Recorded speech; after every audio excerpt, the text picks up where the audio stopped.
What up? What up? What up? What's happening, good people? Y'all know what it is. It's another Saturday night. Enlightened Idiots podcast. We here doing what we do. Trying to enlighten you folks, man, and help y'all out just a little bit. Because from time to time, I think y'all need help. And like we be helping y'all. Well, they be helping y'all. Probably not me, but they be helping y'all, I guess. You know what I mean? The rant for this week is this, right? So, just because monkeys say, that don't mean monkey gotta do. Y'all gotta realize you ain't gotta follow everything, every trend, every wave. It doesn't make you cool. What makes you cool is being you. A lot of y'all feel like, oh, they wearing these types of sneaks. I don't even like them, but I'm gonna wear them too because everybody wearing them. Now you just a follower for no reason. And you following with something that you don't even like. So it makes it even worse. So just because monkey say, don't mean monkey gotta do. Learn how to walk your own path and be who you are. You ain't gotta be like everybody else. You ain't gotta follow every trend, every wave. Be a trendsetter. That person that you following is considered a trendsetter because they did something that made you feel like you needed to do it. So how about you do something that you feel like people gonna have to follow you? So again, just cause monkey say doesn't mean monkey gotta do. Amen.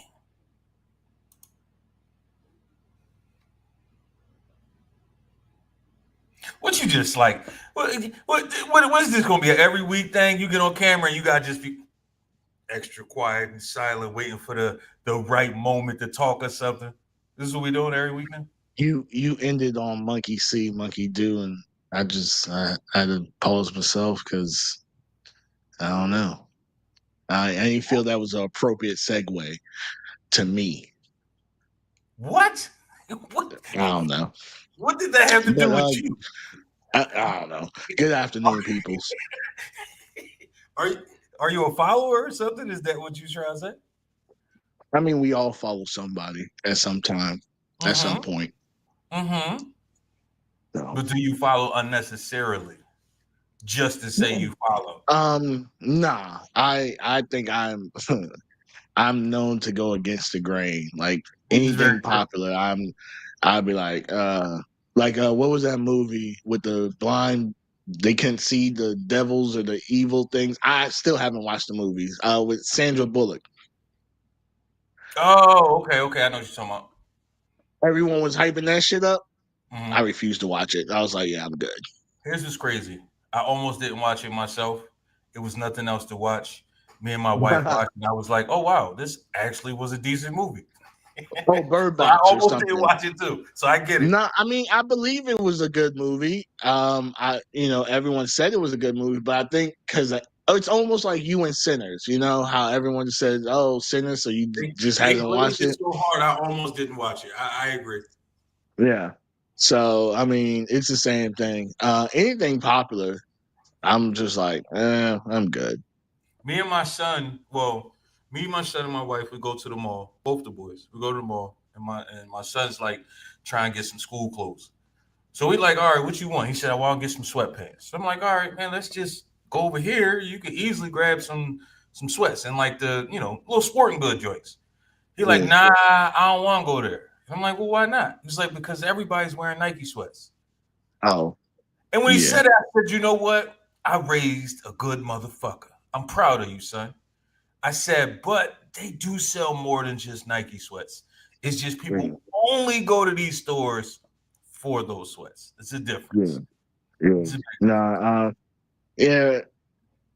And it's unfortunate that everything with society now is what people deem to be popular, not necessarily what's efficient or what actually works. It's what's popular.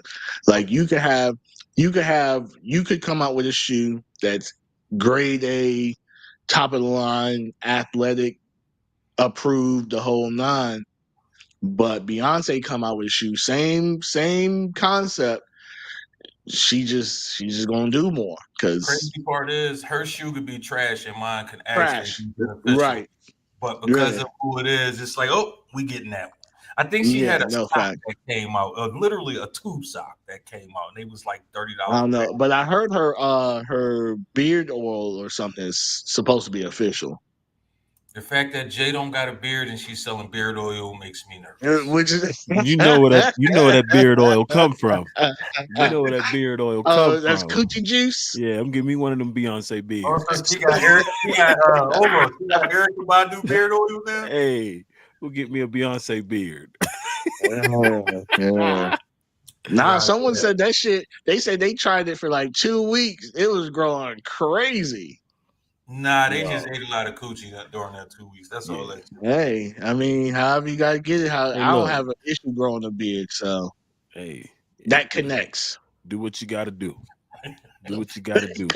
Because you know some people grow a beard, but Yeah. don't connect.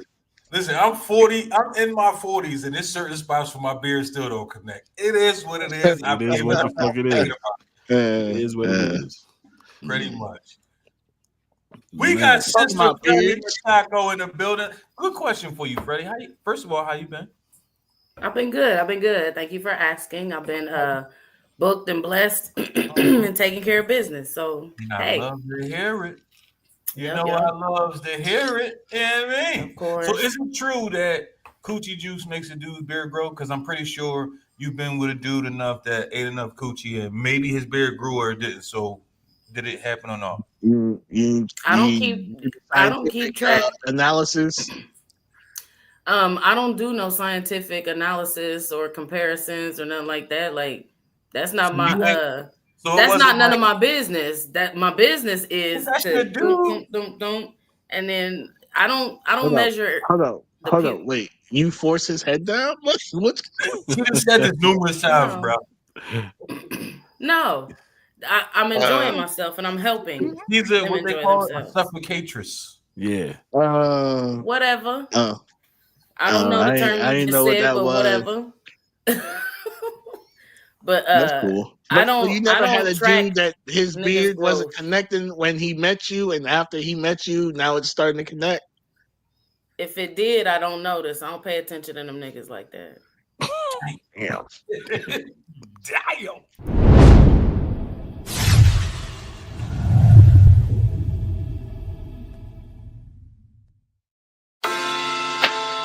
Hold on, baby. Chill. Hold on. You know what time it is, man. Come on, man. All on the table. A cast unmatched, get outclassed. Who's not typecast for telling fables. The artifacts just kick back, enjoy the panel. With true flies in all sides, get different angles. With grown talk the mission, small talk is missing. Free talk don't always equate to your addition. The difference, no misstep in intellect, delayed stress. This podcast a safe bet. Stay enlightened. All right, man. Tonight we try and figure out who the hell raised y'all and where y'all get this foolishness from. Cause I ain't gonna go ahead, Freddie. Real quick, your rant, I could dig it. Not going with fucking trends. Like, you know how many people really purchase Jordans and y'all's feet hurt. Y'all's feet really hurting them Jordans. Mm-hmm. They're not comfortable. True story. There's not a pair. Right? True story. Because you said Jordans, right? True story. Hold on, I'm gonna let you get back. Yeah, go ahead. I don't want to forget. One of my homies, I'm in the Navy, walk up on me. He said, "Yo, what you think about these?" He had fresh pair of Jordans. Just came out. I looked at him. I said, So he's like, what you think about him? I said, I'll be honest with you, them shits is ugly. He said, yeah, I don't really like them either, but they was J's, so I had to get them. Pow. Because they was a brand and they hold a certain specific title and status, you had to get it. That's the dumbest fucking shit somebody could say out loud. And when they say it, you be like, do you hear yourself? There's mad dudes that's homosexuals without homes, but got mad Jordans. Facts. Every pair. And where you housing them at? Where you housing them? In some chick crib. Because Facts. he ain't got no No, own crib. no. In multiple chicks' cribs. Yeah. Yeah. At his baby Yeah. mama house. Can you just keep this You bag got the over here? retros over there. You know what I'm Yeah. saying? You got the other version. I don't even know the versions. That's how disconnected with the Jordans I am. And see, here's the thing for me, because I'm a sneakerhead, right? And growing up without waffles, we couldn't afford Jordans. So the one, I had waffles. I never had Jordans. I had waffles, right, but we right. didn't have Jordans. We have what's called priorities. So I'm not Right, as thank you. traumatized as he is, just so you know. I just want you to know that. yes, he is. That nigga from the hood too. His daddy smoked crack just like mine. We was waffleless. Bring up old shit now. Waffleless, fatherless, and We was waffleless. fatherless and waffleless. Damn. God damn it. We was not crackless though. There was crack everywhere. Plenty of crack. Plenty of crack. We had a surplus of crack, no waffle batter. Maybe we could have made some crack waffles. Yeah. I guess this is part of who raised us, right? Right. Who raised you? Man. Matter of fact, speaking of that, let me ask y'all this, right? Do you think growing up in the crack era, right, shaped us to be better, worse, or on the same plane as people who weren't growing up in the crack era?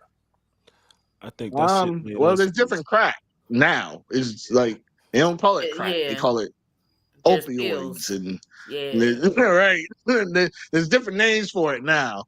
I can speak for myself. We always had that neighborhood crack person, right? Whether it's a male or a female. Crackhead. And you just knew that crackhead was that crackhead. There was nothing like there's different levels of crackheads, but I was around crackheads in my neighborhood. Yeah, I had functioning. I had functioning crackheads. You know what I mean? Yeah. These motherfuckers will rob you and bring the TV back to resell it back to you. You know what I mean? They were functioning. We had a cop came through the hood once a week, chopped up some shit for the week, and then we ain't see a nigga for a week. It was what it was.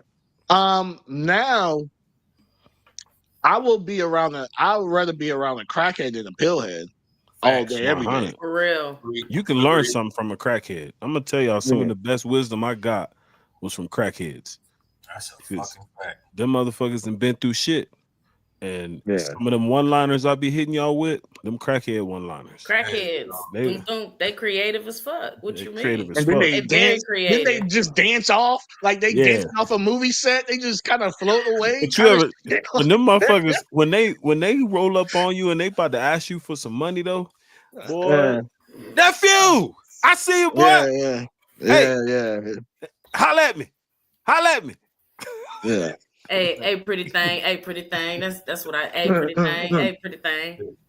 So what say you, Freddie? Do you think us growing up in the crack era made us better, worse, or on the same plane as motherfuckers who didn't grow up in the crack era?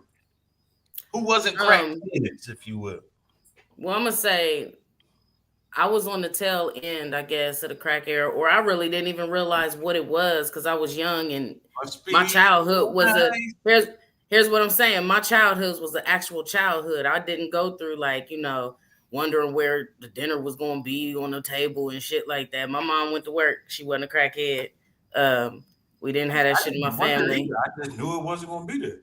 No, but I'm just saying, so what I witnessed, you know what I'm saying? So what I witnessed, it was adjacent. I was adjacent from it. You know what I mean? And it was so I think, plan.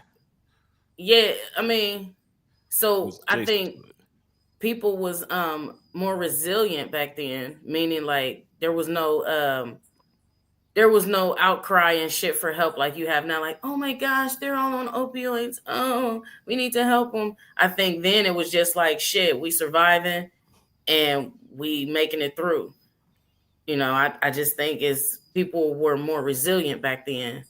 It built up the resiliency now for us to survive and stuff now, where it's like now everything you hold their hand and you talk about it so much to where you ain't moved on. Like, move the fuck on. We talk about it, let's move the fuck on.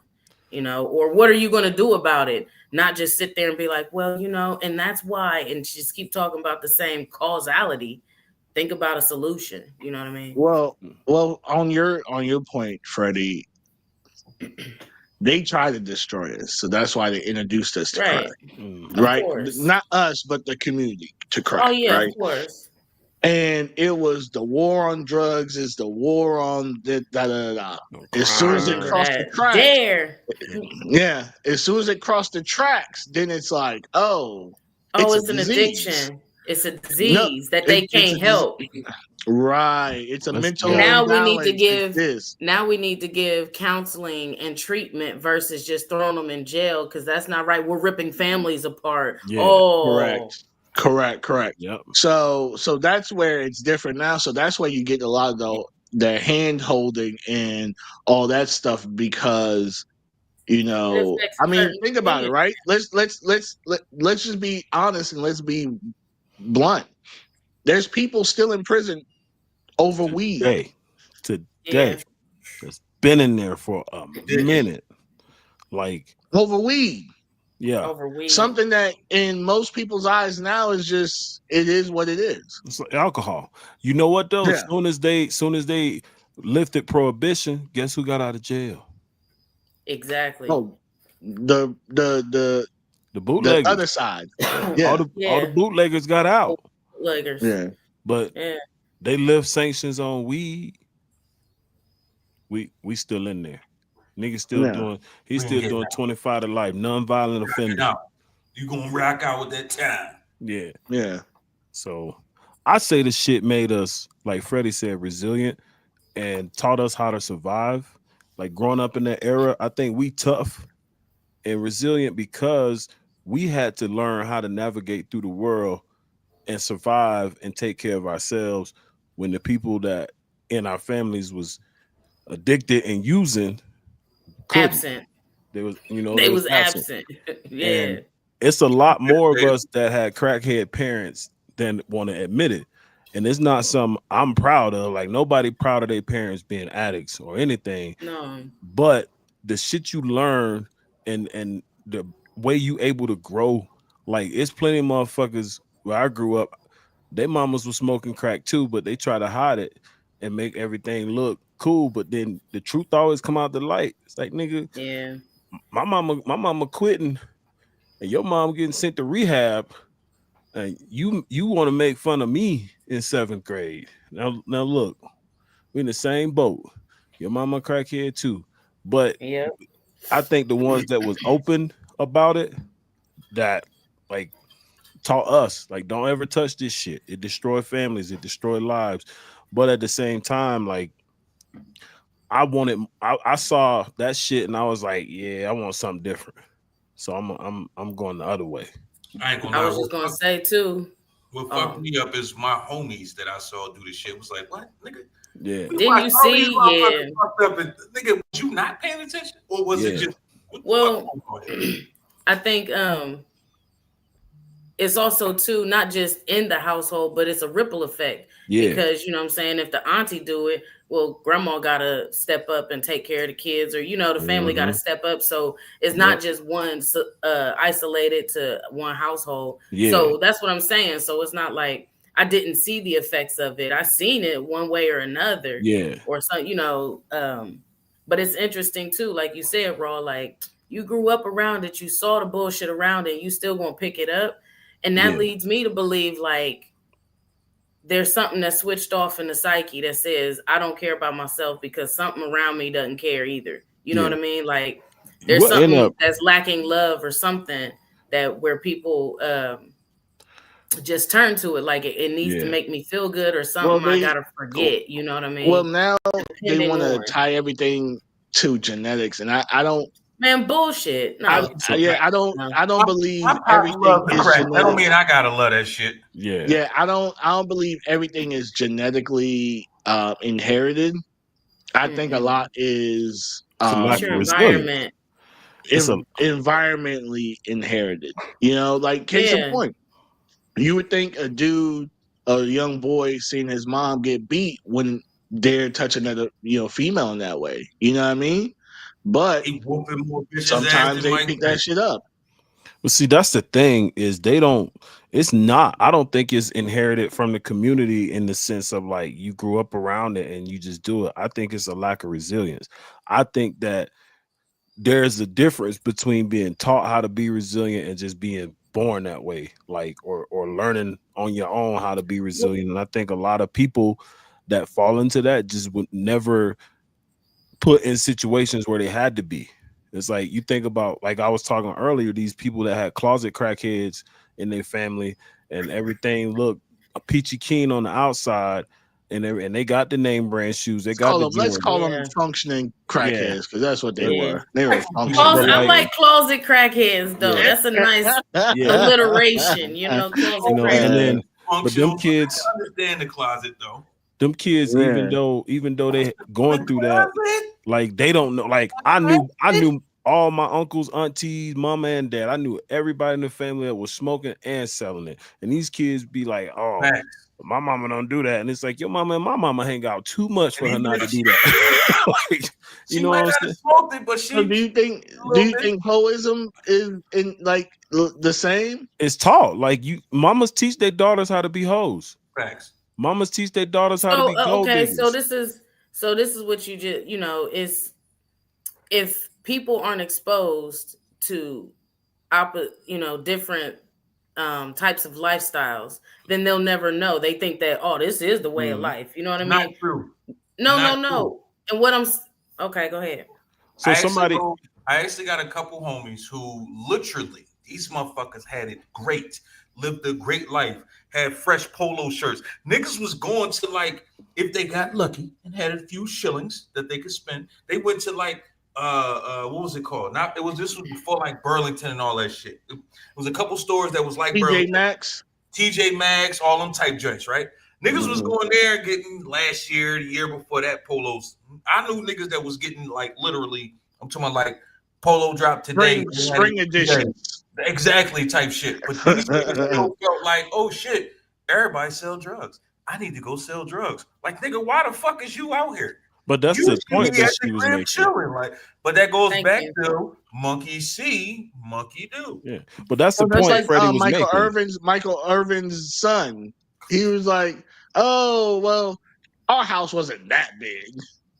It's bigger than most people's houses. Like But most people's yeah, houses, your house was bigger my than." house could have been in your room. You talking about my house wasn't that big. Shut the fuck nigga, Right. he looking across the street though. He looking across the street.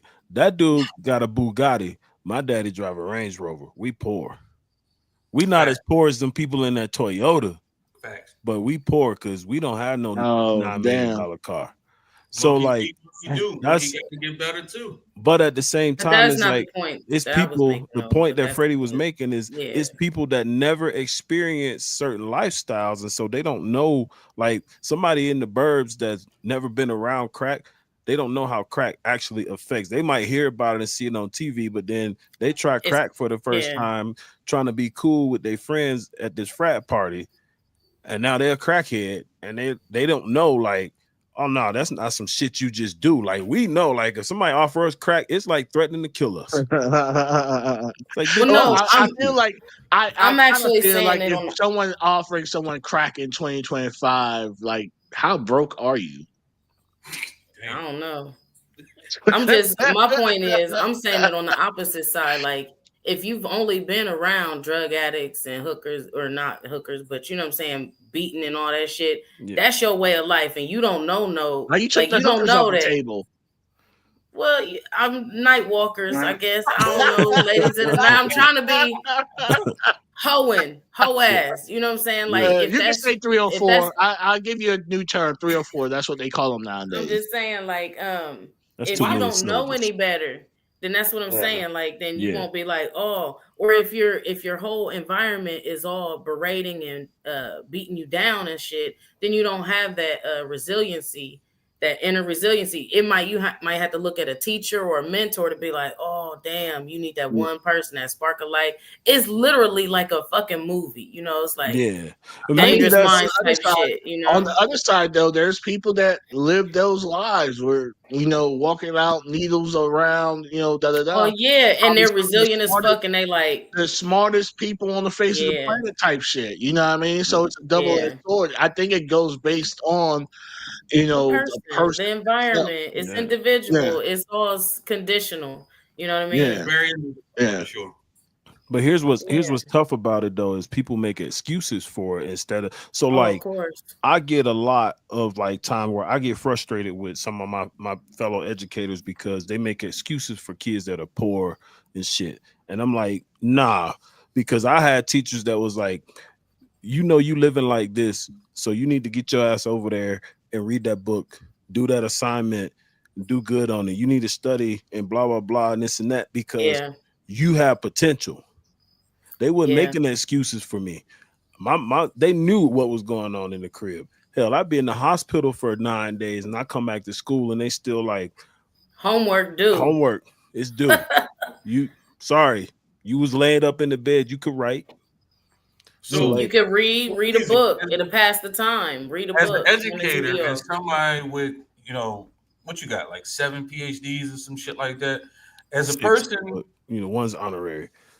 Roger that. As this type of motherfucker, right? How do you look at like the new generation when it comes to like how they are mentally, how their education, like how they are in school, like why they feel like being dumb is cool? It go back to one fundamental thing. It's the same reason why some black people implicitly hate themselves and won't admit it, but the way they behave and the way they treat other black people, the way they talk about black women and men, the way that they talk about their own culture and family and society, it's the same reason. It's been embedded in them. And we see kids all the time that are highly intelligent, but it's easy to be dumb. I have an excuse. Yeah, you have an excuse, and I'm more liked because the dumb motherfuckers like me. You know, because if I show my skills too much, they're gonna be mad that they not as smart as me, and then you know. And it's parents that were like that. And here's the crazy thing about our generation: we experienced all the shit, all of it, right? Some of us raised our kids based on what we learned from our situations. Others raise their kids because of their situations. So like you have a lot of people that was like special ed. They kids not special ed, but they telling their kids since they can talk that they got dyslexia, ADHD, or some shit wrong with them. When it's autism, not. Autism is running. Man, like everybody on the spectrum. Yeah, autism the new ADHD. So and then they make excuses. So then you get them kids in school, they failing because they not doing work. They failing because they won't put no effort in the class. Because their parent has put something in their head like you're below average. You have this, so you can't do this. So in their brain, they already like, man. And the parents will run to the school and the teacher will yell all day. They are smart. When I ask questions, they answer the questions right. They just won't do work. They won't put pen to paper. And the parents always got an excuse. They're autistic. They're ADHD. They're traumatized. No, they're not disciplined. I'm not doing my job. I'm not doing my job as a parent. That's all that sound. Well, I don't want to that's put the it new all, excuse. you know. That's the new excuse not to be disciplinary because they're autism or they're this. Like, listen, I see them every day. Now, there's some kids clearly probably on the spectrum, right? And then there's other kids that you like, this is just a bad motherfucker. Like, this kid's just bad. And because you're not putting, hand to ass, they're just doing whatever. It has nothing to do with a special. They be like, they just hyper. Like no, they're not. They're unfocused. They're undisciplined. And you don't want to. You know what I mean? Like, but here go the thing. because there's a lot of research out there, right, about brain development. And here's what happens: these kids are hyper not because they have an disorder that they were born with. Kids. They have a disorder that was developed because Yes. what these babies got in their hands, as soon as mama can put them down and they can function on their own, they got a fucking tablet. They watching There's television. a screen. There's a screen. The light from the screen is making these babies' eyes, which is connected to their brains, fucked up. It's too much light, too much energy. These young kids. And then on top of that, these kids have to go and do all this random shit when they so young. They don't ever get in a routine where they can settle down and learn how to be calm. They don't sit down and color no more. They don't sit down and read no more and do the ABC thing no more. It's TV in the car, running up and down the road to sports practices and shit. And then they hyperactive because they don't know how to relax. Their brains are wired to move. So, man, tell me if y'all don't remember this. When that teacher brought that TV in the room, it was happy as shit. She rolled that bitch in like ludicrous. And then you also have to take in consideration the TVs are made differently now. Yes. You know what I mean? The light is different. Yep. Exactly. LED, whatever, is made differently. The sound is a different Dolby surround sound now. Different frequencies. So all these things that people think is like, you know, oh, that's just a pseudoscience. No, frequencies mean something. It means something. And it makes sense to where, you know, everybody's on this hyperactive ass frequency to where they can't pay attention. It's even affected me. You know what I'm saying? I was in school and I was like, my class, I was like, I can't sit and read this book. I cannot pay attention because I've created this, you know, multitasking, always doing something, you know. Hey, Tasha. Think about it, right?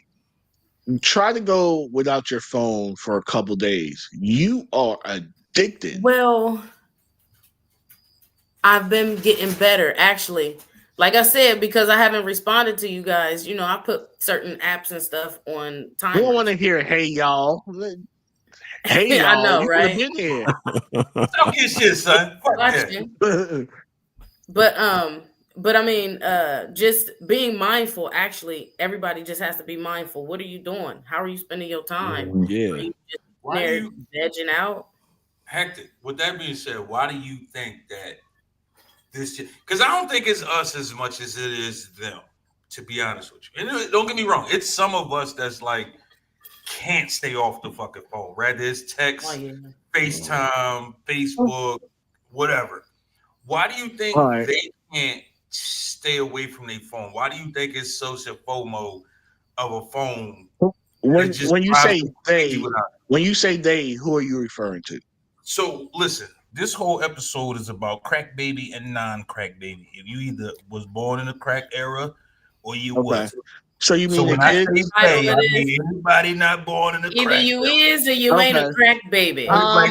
Crack babies and pill babies. Which is crazy, right? Because I deal with this on a personal level. You would have a motherfucker that has their phone 24/7, 365, but won't respond to text messages or phone calls. Wait. Hold on. I'm gonna be honest with you. This is something that burns me the fuck up, right? Stop being a bitch and just say you didn't want to respond. This whole I didn't see your message, I didn't see your call. Nobody believes that shit anymore. You get alert. All of you motherfuckers is wearing smartwatches. You knew somebody. You knew somebody texted you. There's alerts for every fucking thing in the world. Yeah. And Stop when you see a bitch and just say, "Yo, I wasn't trying to respond to you." Nah. What's crazy is when you see some of these motherfuckers' iPhones and they have all these notification numbers.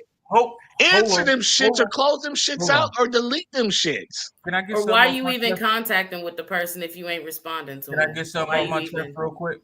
One time for the one time? I know. I get a lot of shit off my chest. But this right here, I feel personally about. So I'm a big scream myself to say this shit. Fuck all you motherfuckers with iPhones that buy a phone just to put the shit on D&D. What the fuck you got a phone for just to put this shit on D&D? If you don't want nobody to contact you, just don't have a fucking phone. So, wait. Nope. I need to have a rebuttal for this because I'm that motherfucker. We know the secret If we call you and it goes straight to voicemail, if we call you right back, it's going to ring. We know the fucking secret. Why the fuck I gotta call you twice for you to fucking answer your phone? Fuck all of you iPhone. It's not just iPhone people. Nobody with Androids do that dumbass shit. It's because y'all can't. Because y'all can't, for real. Well, I have both. I have both phones. Why can't So, we? I was gonna say Android users can do that. Thank you very so much. let me explain myself. Users buy the phone so they can do it.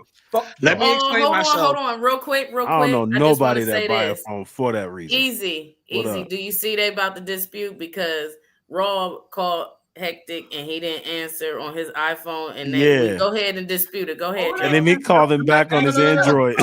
Wait, every fucking iPhone user I know. No, so let me explain. Both of my phones stay on silent. My phones, regardless of what phone I get, if I get a new one, whatever, I've had my phones on silent the better part of 5 years. Mm-hmm. I don't have my shit on any sound because I don't want to feel obligated to have to pay attention to my phone, right? Like if someone calls and I see that they called, now I have a choice whether I need to call them back or I keep going on with my life. Right? You want to be in control. Yeah. Of my life. It's mine. It's not anybody else's. So I don't want, because there's people that used to have that instant, as soon as they call, I'm picking up, answering type shit. And I got tired of that. And so now, people know now, if I do happen to pick up, it's because my phone was legit in my hand. I was probably looking at that bitch and I answered it. I have no notifications on my phone. I hate notifications. I don't wear this bitch to go to sleep. But throughout the day? And throughout the day, I'm normally looking at it and be like, because I'm doing something else. But you've seen it. I've seen it. And I am pretty good with if someone texts me, I'm really, really good at trying to respond back. Sometimes it'd be a sensory overload. I got like 5, 10 different people texting me at the same time. I can't do it. So look. What happened? What you say? Good with trying to respond back. Okay. Raw, just say you salty. Hectic didn't respond to your late night text when you text him. This is nothing to do with Hectic. One thing I can say, Hectic will respond. So it has nothing to do with him. No, he does respond. But it's almost. I'm just saying though. Can I make a joke, Raw? Calm down, get out your feelings. No, fuck that. That's what it is. You know he can't do that, Freddie. Well, look, this is the motherfucker. If he needs to cry, it goes backwards. It goes right. How dare it come down my face? Pause. Pause. He be pausing. We crying to fucking Lion King. That's not enough. He be pausing his tears. You soft lane, right. Yo. But no, I do. Trust me, there's people that I know will legit have their phone in their hand. And I know because they're with me you know what I mean? When they're with me and their phone's in their hand. So when I hit them up or whatever, I don't have nobody around me all the time. That's crazy work. That's crazy work. Got somebody around you all the time. Okay. Yeah. Yo. I don't have nobody around me all the time. Antisocial nigga I ever met in my life. So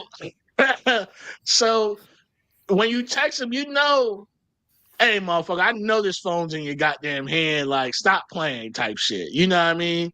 But to your question, though, which I don't even remember what the fuck the question was, to be honest with you. Well, on that note, let's go to our first segment. It is what it is. Shit. Welcome to Signs and Shenanigans, the only horoscope where we're not just reading your sign, we're also checking your upbringing. Because a lot of y'all got us out here wondering who really raised y'all. Let's get into it. Aries the Ram, running headfirst into mess like it's a sport. Who raised y'all to think chaos is cardio? Taurus the Bull, holding grudges like they're collectibles. Who raised you to be stubborn over $5 from 2012? Gemini the Twin, double texting two people at the same time. WYD, who raised you to spread confusion like free samples? Cancer, crying and cooking for people who don't deserve it. Who raised you to feed the ungrateful? Leo, acting like every room is your stage. Who raised you to believe that clapping is mandatory? Virgo, editing everyone's life except your own. Who raised you to think that you're the manager of the universe? Libra the Scales, can't pick a side even in the argument you started. Who raised you to play referee with no whistle? Scorpio, keeping secrets like it's a pension plan. Who raised you to be mysterious over groceries? Sagittarius, ghosting people while planning your next trip. Who raised you to be allergic to commitment and loyal to Expedia? Capricorn, working 80 hours a week and bragging about it. Who raised you to confuse exhaustion with achievement? Aquarius, always different just to be difficult. Who raised you to rebel against the group text? And Pisces, little bitty fishies, last but not leashies, falling in love with folks you imagine, not the ones you met. Who raised you to confuse daydreams with dating? And that's your Star Spangled Dragon for the week. Until next Saturday, keep your vibe protected, your edges lead, and your screenshots organized. And if no one else told you today, act like somebody raised you right. See y'all next Saturday. First We and see you foremost, this Saturday. first and We see you foremost, this hold Saturday. on. You talking I'm- about next Saturday. We see you Hey. this Saturday. And secondly, this is the second week you didn't start with the best sign ever. All right, Tasha, I see what time you on. Tasha, Okay. I got smoke for you because you ain't got no business calling me out like that. Don't nobody need to worry about what the fuck I got for groceries, okay? I'm not secretive. Y'all nosy. Every fucking Oh. Got smoke for you, Tasha. That ain't no secret. This thing is Miss Hey Y'all. every fucking week. Yeah. Why They y'all just be mad? He fucking coming for us like calls. Like Nah, everything she said about me was facts, though. I fucks with me too, but I'm Whatever. gonna pack. it. Shit. We're Yeah. not secretive. Y'all nosy. Easy. What up? In 2025, do you ever feel the pressure of feeling like you gotta follow the trends that's going on right now? Rather it's with your music, rather it's, shit you talk about in school, rather it's how you deal with people in the club, at the bus stop, on the fucking in the market, whatever. Do you feel that pressure that you have to follow some type of trend or something these days? Look, I'm on the good side of 40. I don't feel no pressure. Damn, what's the bad side of 40? I was about to Fuck. say, what does that mean, bro? What you mean the Nigga. good side of 40? I don't feel no pressure to do shit I don't want to do. I do me. Like, I see a lot of the shit that niggas be jumping on the bandwagon for, and I'm like, even if it's cool, right? Which is part of the reason why my social medias ain't shit, because I don't do all these trends and these TikTok trends and shit. I'm like, I'm gonna do easy. That's all I can be. If you doing something and I think it's cool, I'll salute you, but don't expect me to follow suit. Like, I'm just me. Yeah, I can Easy. dig I mean, that. hectic. It is definitely what do you say, pressure or whatever. It is because when I got into the space that I'm in, it was about putting out quality. It was damn, Freddie, why you got what? This nigga going sugar coated like in the space that I'm in, nigga. The porn industry. Freddie, I'm just saying. We've been trying this shit every fucking week now. The way he try to formulate his words when it comes to this shit. In the Like space that motherfuckers I'm don't in, know you out here selling schlong on camera, nigga. pissing on bitches. So in the space that I'm in, They got It was pisses. when I first got in, it everywhere. was Which one of the three spaces we talk about? so it used to be about the creativity and the quality of the product. And Easy, you probably can contest to this. Now it's so microwavable as far as Oh, Facts. content goes. It's so microwavable that people just they don't even like I listen, I've seen people not edit content that had mad shit that shouldn't be in the content and put it out, right? And it's like, damn, y'all this thirsty for the attention that y'all feel y'all gonna get off of this bullshit versus taking your time and just putting out a quality product, right? And now on Twitter, they're using these, I call them fucking spam words. So they won't even tag the person that they're in the scenes with. Water. What the Yeah, fuck yeah, does yeah. that even mean? Yeah. They This won't shit's on even every tag fucking the thing now. people. They won't even tag the people that they're in the content with. They have put that bullshit in there. And then maybe in the comments put, and I was like, no, if you got a quality product, first of all, Twitter shouldn't be where you're hoping and praying people gonna spend money because most motherfuckers on Twitter ain't spending money anyways. So you're going through all this clickbaity shit to hope that a motherfucker would possibly go on your OnlyFans or go on your websites when you could just make a quality product and call it a fucking day. Like it's annoying. So sometimes I've caught myself pause where I'm like, oh, do I need to go ahead and get the blue check? Do I need to go ahead? And mind you, I've been in national syndicated magazines where technically old standards, I could have got a blue check. You see what I'm saying? But now I'm not paying for one to make myself seem yeah. important. I don't give a fuck about none of that.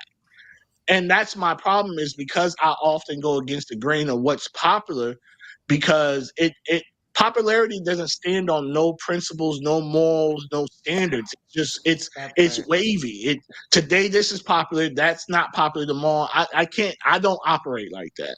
So Yeah. that's why I'm in, where I'm at sometimes with it. Like Real quick, before you answer, Freddie, I just want to know what the fuck does water even fucking mean? What does what? No, I'm I don't telling the know. heck. Because that Oh, shit's I on don't every. know. Soon as I I get on, looked it up. that shit is on It's the every water, fucking it's thing. Chuda, it's something Yeah, else. It's I three of looked them it. shits that going I on. looked. I looked up. I It's looked it supposed to up be a because I was. word or something. It's. I forget what language, but it supposedly is the word for fuck in whatever Yeah. language. What did y'all Yeah, it's say? I some missed that. It's like water, like WATA or some shit. yeah, it's WATAA or some shit Yeah. like that. It's something crazy. So whatever Oh, language is it that is, why it's that supposed to chick? mean Is fuck. that why that chick got that popular song like No, water? no, Oh, that that's was she was talking about squirting. That was totally different. So all this time I thought that's what everybody was tagging it for, but I don't see no squirting in those videos. So I'm like, oh, she Well, be looking mad to be dry, but honest, you put water on it. Like, I most women don't can't understand squirt. it. Most of them are pissing, but that's neither here nor there. Get into that. I agree with you, but we ain't gonna get into it. Yeah. Freddie, I'm sorry, sister Freddie Mataka. Do you why feel you pressure? changed my name? You That's stupid. that's your name. You just saw that? That shit's been up. That Yeah, shit's been like this. I didn't know. I was not Sister paying Freddie, attention. do you ever feel pressure, especially in the comedy world? Because when I look around at the comedy world, right, I'm gonna be honest with you, I don't see majority of this shit as comedy anymore. I feel it to me it resembles Skittish, people making. Say again. like skittish. I guess you could say that because it's almost like people would rather make themselves look stupid to be funny than to actually be funny. And it's like a lot of times, even you making yourself look stupid isn't really that funny. It's just some dumbass shit. And a lot of times, people are sharing it not because they think it's funny. They'll share it and say, "Look at this dumbass shit," but you shared it, so it can't be that fucking dumb if you're sharing it. You know what I mean? You making somebody famous by trying to play them is crazy to me. But that's a whole nother conversation. But Freddie, do you ever feel pressure from comedy to your social media to even being here? Do you feel pressure to feel like you need to follow trends to do what you do? Well, in comedy, a lot there's other comics that do a lot of like political top trending and all that stuff and entertainment. And for me, I'm like, yeah, but if people don't pay attention to that genre of whatever you're talking about, then it's going to bounce past your audience. It's going to fly over their head. So I don't do too many big trending things unless I know it has hit that type of audience that I'm talking to. You know what I mean? Like, I'm not going to go to a white audience and talk about what's trending on, Black Twitter or whatever. It's irrelevant. But it's like trends, skits. I'm so tired of people saying they're comedians just because they do stupid shit or say stupid stuff. And then they're like, "Oh, I'm a comedian because I'm online and I go viral. And look at me, I'm dancing, I'm doing this. Oh, look, I'm creating a situation that's either stressful or ridiculous pranking that makes it look like, to get some rise out of somebody or like it's so nah, I don't follow no trends. I'm like hectic, like easy. I do me. And especially after, I'm on the good side of 40. I don't know whatever the fuck that means. But if you on the good side of 40, yeah, and that's what I'm saying. So I guess I figure I know because I'm to the point where I don't give a fuck. Yeah. What other people are doing, what other people are thinking, because to a point in your life, you're like, okay, I have my arms, my legs, my health. I got a good voice. You know what I'm saying? Like I'm somebody that people will listen to. So I'm grateful for that. And just running with that because there's people in life that don't have their arms or legs or don't have a voice and they can't do all the shit that I could do. So I'm grateful for that. And also too, if you live in your life, you 20, shit, I made it to 40. You got me fucked up. I'm grown as shit. So listen, someone was asking me how my morning was doing. I was like, I woke up. Yeah, I woke up. Everybody else that I love woke up. So I'm blessed. I'm happy for it. I think sometimes we lose sight of what's great and what our blessings are. Some people, like you said, they want all the Jordans, they want the Maserati, they want this. But what does that really cost you if you really think about it? What does it cost the earth as well? Like we want diamonds and all of that, but do you follow that diamond where it came up out the ground and how many people have, been disparaged because of the diamonds in your mouth or whatever like that. So, again, that's a trend. Everybody wants some diamonds and shit. You over here on the other side of the diamonds, but go on the other side where, they had to harvest them and break down communities and kill people. So, I mean, think about even our cell phones, all the little elements that we take for granted, everything. So, I mean, I don't follow trends though. No. And people don't realize, right? We call it trends for a reason. Trends do not live and die. Last. Yeah. And they come back. And then they come back. Hey, what's that one trend right now that's pissing you the fuck off? Can I go first, please? Go ahead, by all means. The trend that's pissing me off is the nostalgia of shit. The nostalgia of things. Remember this, but then they bring it back some kind of fucked up version ass way to get the youth entertained with it, but try to keep us entertained with it. But it's a broken down piece of garbage that they giving us. And or the motherfuckers that on the other side of 40 acting like they never seen some shit from 30 years ago. Yeah, and it's just like, hey, yo, calm down. And then they just get so deep into it. Like, get off this nostalgia because it's a marketing term now. And now that it's PK with the big words. Right? I don't even know what she's talking about. Like, so for me, I just she don't use that word on this goddamn show. But also it's delayed, so I don't even know what she's talking about. Like, you know, I don't either. And why were you watching that, Tasha, with your late ass? right? She could be on here with us. Right. Well, that's because she on the good side of 40 and don't know how to use social media. Y'all straight. Yo. I ain't mad at it. So Yo.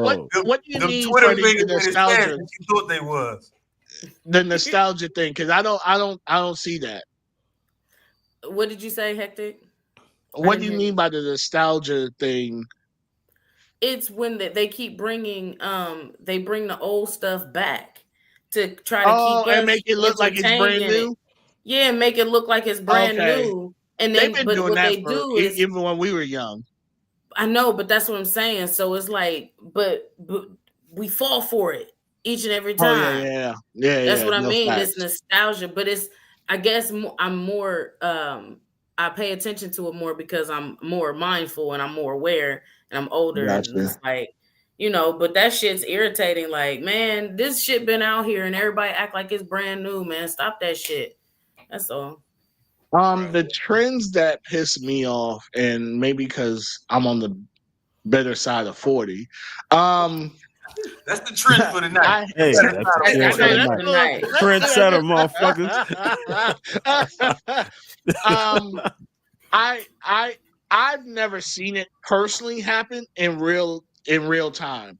But if I see a motherfucker like really setting up their camera and fucking dancing in the middle of fucking public, you've never seen it? I've never seen it. I don't go out like that. So I get you. Yeah, I see it a lot. I think that would piss me off because I'm like, I will tell you this. I've tried to do that and I just feel weird. Like I set my camera up and I'll be like, how you do it? Somebody's do it again? No, I've tried to. You wanted to see the dance. I did too. I wanted to see the dance. Y'all trying to be nostalgic. You trying to be nostalgic. Look at my old titties. I wanted to see the dance. The fact that we say we want to see the dance and you go to see your old titties is crazy. Yeah, crazy. Because I just, and I get it, right? I understand. First of all, you talk about your titties like they nostalgic. Yeah, that's nuts. Another they trend. oldies but goodies. I don't even know if this is a trend, but I'm so tired of everyone thinking because Easy popped off, doing a specific skit or thing that means that you're going to pop off doing that same shit or like it. Yeah. We already seen it. Why the fuck do we need to see it 13 times? Or the fact that Easy popped off with one skit. Now we got to book him every fucking where, but all he got is that one skit. That one dude that does the dance, that one dude that always do the black dude. Oh, I'm so goddamn tired of seeing him. So here's what's crazy, right? And all he is doing is making a fool of himself just for money. So it's irritating. To me, when he was, I guess, trending for the dance, I know y'all talking about the light skinned boy with the beard, and he had the dark skinned boy with him. It wasn't his dancing. It was the dude talking that made the videos worth watching. It wasn't the dancing at all. So then you told the same dude, he ended up on fucking Wildin' Out, which he never talked on Wildin' Out. He would just dance from time to time. I don't know. It's the other one that he does that stomping, twisting dance thing. I don't know. I'm too old for it. I'm too old to know what's trending nowadays. I never thought I would ever say that. But to be that muscular and dancing the fuck around, like nigga, sit your ass down. Oh, you talking about the big bull? Oh, you talking about? You talking about Donkey Kong? Oh, see, there's many different ones that annoy the fuck out of me because it's like Donkey Kong. Yeah, like y'all doing too much. Like, okay, the first time, cool. Second, I understand. Get that bag. What the fuck else you got after that? What else? That's all you do in life is just dance your ass around. Yeah. You just fucking dance. Like you see the white bull that danced with the muscular dude. He was dancing. Like his shit was popping. You don't see that motherfucker no more. He probably flipped that shit, made a couple bags, invested in the business, and he's off in the sunset. Easy. So Even the dude, even the weatherman up in New York, he did it for a specific reason to bring attention to his show. Where now, when it comes up to that contract renegotiation, he can say, "Hey, listen, no one was checking for he y'all be before I started everywhere. doing these dances. Now that I'm doing these dances, I need a couple more O's on the end of this." That makes sense to me. Like, shit has to make sense. Like, if you do something for a specific reason, regardless of what reason it is, it has to make sense to me, to where it's like, okay, I'm doing this to get to the bigger bag. Now that I got the bigger bag, fuck y'all, I'm out. Not keep doing the same dumb shit. But that's what people love. They love you for that. Say the line again. Say eat my shorts. Say eat my shorts. Say eat my shorts. Until it gets so fucking Just think. Did I do mundane. that? All the chick said was hot to her, and she became an overnight sensation. And you saw what she did, right? White people, Nothing. listen, I'm not gonna hold you. A lot of white people are smarter at all this shit than we are, right? She did that shit, made her 15 minutes of fame, got a couple M's, and fucking disappeared. Well, I think it's not smarter is a different word. I think our motivations are different. More business savvy? resourceful. Well, here's the thing. Here's the thing, though. Here's the thing. In our cultures, and I get it, there's an individual responsibility and accountability to everything. But in our cultures, the first fucking thing is money, bitches, cars. You know what I'm saying? Like getting your superficial shit, getting your tangible shit. Grills, getting all the chains and the You're jewelry. not thinking right. You're thinking about buying more trends, more trending things, so you could be more trendy. You know what I mean? It's not about oh shit, I don't give a fuck about none of that. I'm gonna make my meal and I'm out. It's not about that. Let me put a pin in this conversation real quick to that spot right there. Resourceful would be the word, because when you think about the black community, right? If it was one of us, we not necessarily jumping up and down to help each other. And if we are, we want something out of it, right? But when the white people with the resources come to us, they're not coming to us as business partner. They're not coming to us as resources to help us grow. They're coming to us to take our shit, to make us slaves more money again. off of it. Yeah. They're hot to it. Not all the time. Hold on. Go ahead. Because we're talking corporate America. So when I say white people, I'm talking corporate America. At that point, white means rich. But I can only speak on what me and Ross saw a couple weeks ago. Right. It was none of what you're talking about. But I'm speaking in general. General. Okay. So I'm gonna use Hawk to a Girl as an example. The people that came to her with these endorsements, they were like, let's build wealth for you. Right? When you have Christian Johnson doing the what's happening here? They're not coming to him like, let's build wealth for you. Hey, we want you to work for us. We want to buy your franchise from you so we can turn into whatever we want. That's why Dave Chappelle disappeared, because the Chappelle show should have built wealth for Dave, but instead they took his show. They wanted him to be a slave. The product, the brand is what they wanted. They didn't want to build a relationship with Dave. But white comedians, Bill Burr, right? What do they say? Bill, we're going to give you a show on a network. Dave brought the show to them. They said, we're taking your shit. They reached out to Bill and said, Bill, we want to give you a show. And then also, too, to add on to that, unfortunately, when you Hawk to a Girl, her auntie, her uncle, her stepdad, somebody was a lawyer. Somebody had connections already to help her navigate that. Jerome and them, Lil Bookie and them, nah. So they don't even Peanut, Bookie and them, they don't know shit. And you know what I'm saying? They don't even have, some families don't have those connections at all. So now they're they're preyed upon. So it's Yeah. easy to prey upon them if they don't even have the knowledge, or all they see is money. We getting up out Yep. of whatever we was Yep. in. I So got. it's I like, you took know what I'm that. saying? I No, took and that 30 I get stacks that. and I get on both. I get that So it there's conditional. other races. There's other races that are ahead of us, but there's Yeah. also a lot of races that started out way after us. Oh That's a lot yes. ahead of Oh us too. yes. Oh You see what I'm yes. saying? again, So resources. Resources. And when I talk about right, being but resourceful we're as able Black to tap people, into those same resources, though. yes, we are, but we're not Okay. taught how to be resourceful. So hmm look at the Korean community. You know how when they hmm move over here, One of whoever's them come already over, here, plant seed. plant seeds, they pool all their money together, open a hair salon, a nail shop, a restaurant, Buy the house, buy the buy the house, first house on the block, buy the and then second house on the block, fix it up. Now they got You their everybody know, eat. family most of the living here. you know most of the high end hotels nowadays are owned by a specific family. Mm-hmm. Mm-hmm. Yep.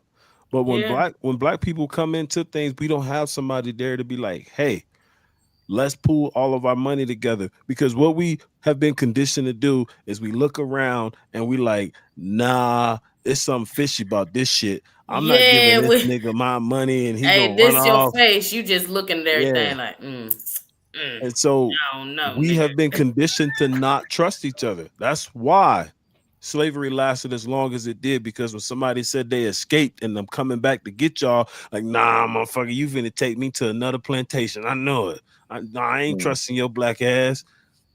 And And there's moments too where you have the faith in Yeah. the in your peoples, You do, and yeah. for some reason you be like, God damn, I should have stayed my black ass where I was.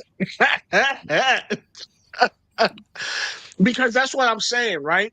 Like I could only speak to my life experiences. Yeah. I've been helped out more in my totality of life by white people than I've ever been by black I people. agree. 100. I agree too.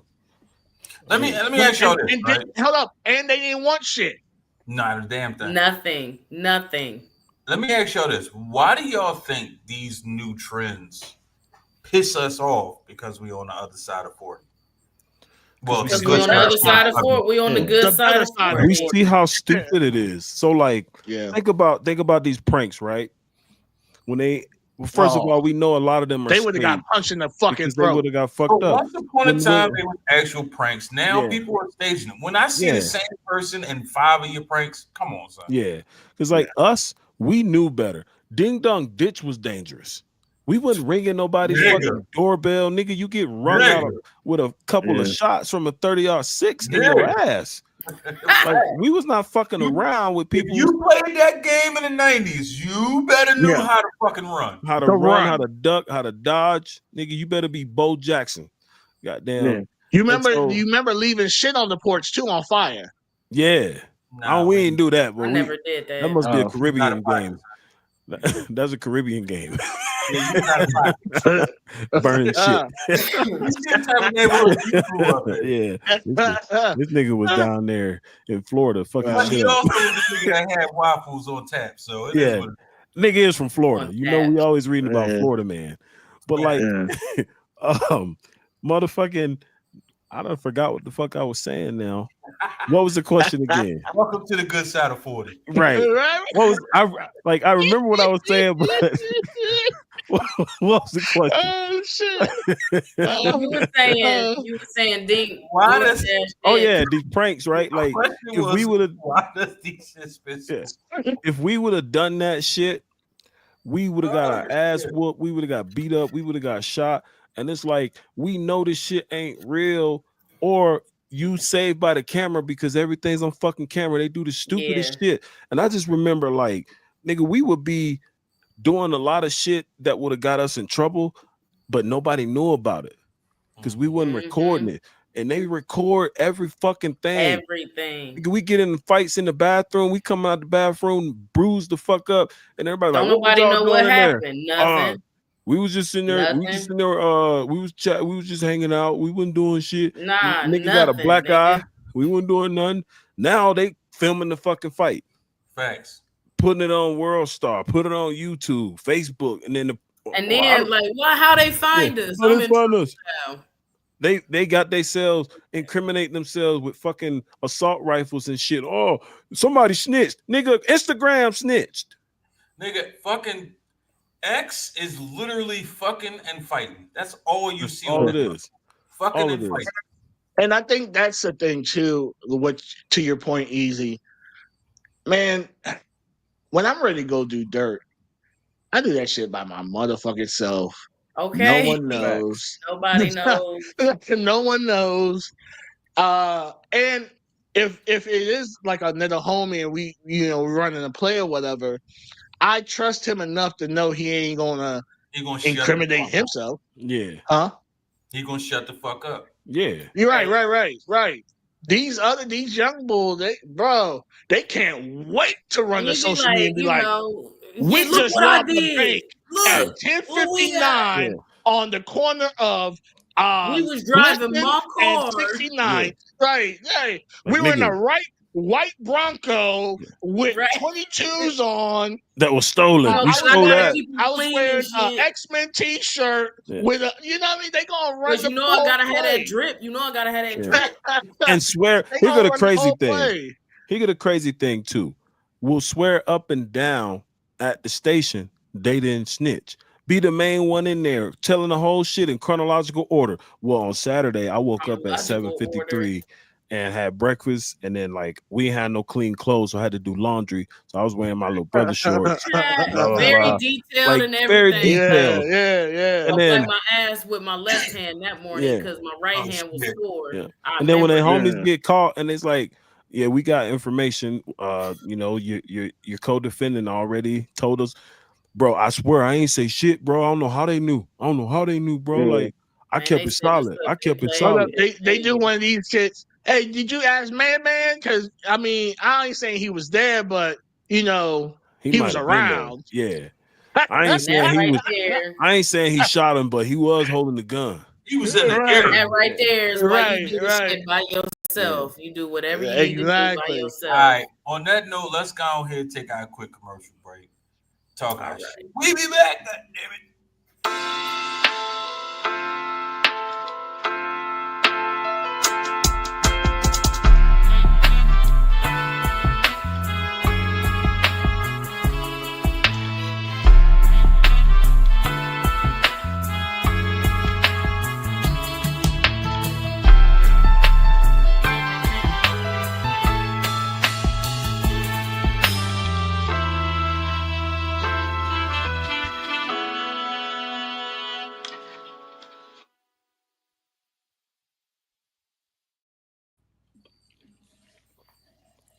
All right. So we're talking about who raised y'all. And I'll ask this question. It's a doozy. But do you feel like we've cleaned up some generational curses, but started a whole new set of them? Yes. All right, go, Freddie. I mean, so we've generational curses or trends or whatever, or I think we've erased some of them, like, not talking about certain things and healing Mhm. certain parts and understanding that certain type of not lifestyles, but parenting styles are not Mhm. conducive to a healthy childhood, stuff like that.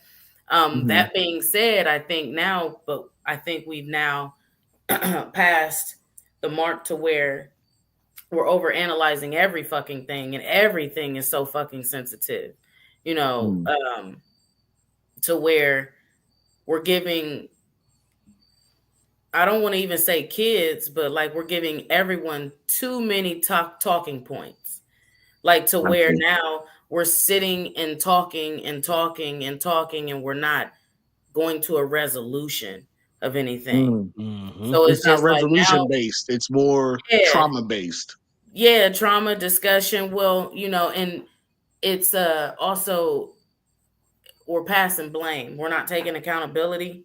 It's just like, or we're not even gaslighting, I guess maybe, but like somebody's memory is completely different than someone else's. Like, nah, I literally remember you beat the shit out of us that time. You're like, nah, I never did that. Like, nah, I remember because this was the ingrained, stamped memory of that.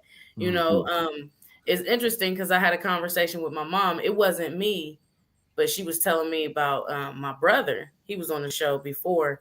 She was like, "Yeah, I mean, I didn't traumatize y'all," and he was like, "Nah, you did though. You beat the shit out of me one time, and I was scared, and you know what I mean." And then it grained, and she was like, "I don't remember it that way. I thought I just like, popped your butt a little A bit." couple love taps. Yeah, that's what. Yeah, and he was like, "Nah, that was harsh." You know what I'm saying? So we all have different memory of the same situation. So I think that falls into it. But also, again, we steady talking, not taking accountability and building a resolution. You know what I mean? I think that's what we have started into where now is like now everybody expresses themselves and now nobody takes accountability and it's just like, well, that's who I am. And nah, it's not. Express now. Yeah, over like nothing is private, and we need to bring back a little shame and privacy now. Like, yeah. What about you, Easy? So I think we have, especially since you see it personally and on your job side. So I think we still have a long way to go. And I say we, I mean like humankind in general. There are a lot of things that I would say have changed for the better. Some of that being dealing with like the mental health side of things, where people are starting to pay more attention to their own mental health and seeing therapists and getting help and trying to set their kids up. And a lot of parents have gotten into this gentle parenting thing, which I think is a new generational curse. Yeah, facts. Because what you're seeing is now these kids have the idea in their mind that I can do whatever I want because the consequences are not real. Because with gentle parenting, there are no consequences. It's you can fuck up as much as you want. You're just gonna be reminded. Just go to confession and repent. In the workforce, like, that's what it is. Not even repent. It's like they just get reminded that that's not the way that we behave. It's like, and then they be like, "Oh, okay, whatever." Yeah, and so then when they do get real consequences, then they freak the fuck out. Victim. They become a victim. And then I get so sick of hearing this, y'all picking on my kid shit. And I'm like, we communicated with you 50 times about this boy's behavior. You can't say we picking on him when every staff member in the building has had the same problem with this kid. You can't say we picking on him when every teacher at every school you've ever had has reported the same shit. But you keep bouncing your kid around schools. You keep blaming the education system. You keep blaming teachers. You keep blaming other kids. It's not just the education system, though. It's at jobs as well. You got people who just ain't shit. It's not your time, Raw. Let Easy finish, and then I'm gonna ask you the question. Get him. So the other thing with that too is like, I think that in a lot of ways, people have become more like self-advocating for themselves, whereas like back in the day, a motherfucker would work the skin off your bones and you would just sit there and work, and now people are like, no, fuck that. I'm taking time off. Dying to say pause. See? Right. Pause. Pause. There you go. Oh, you was out of pocket. But like our grandmother would go and spend 16 hours at Miss Mamie's house and not complain, knowing that she's like, this bitch is taking advantage of me. She paying me 22 cents an hour, and I'm at her house 16 hours a day. Then I gotta come home and cook for my kids and shit like that. And now they like, you want me to be here how the fuck long? Fuck no. So like, but I think that the curse on that side of it is people no longer have strong work ethic. So shit doesn't get done now. People take time off work for shit that they should do on their day off or their weekend. Like, it's cool to take a vacation every now and then, but motherfucker, you can't just take a random Thursday off to go paddleboarding. You got a job to do. You can't be off every Friday I because disagree.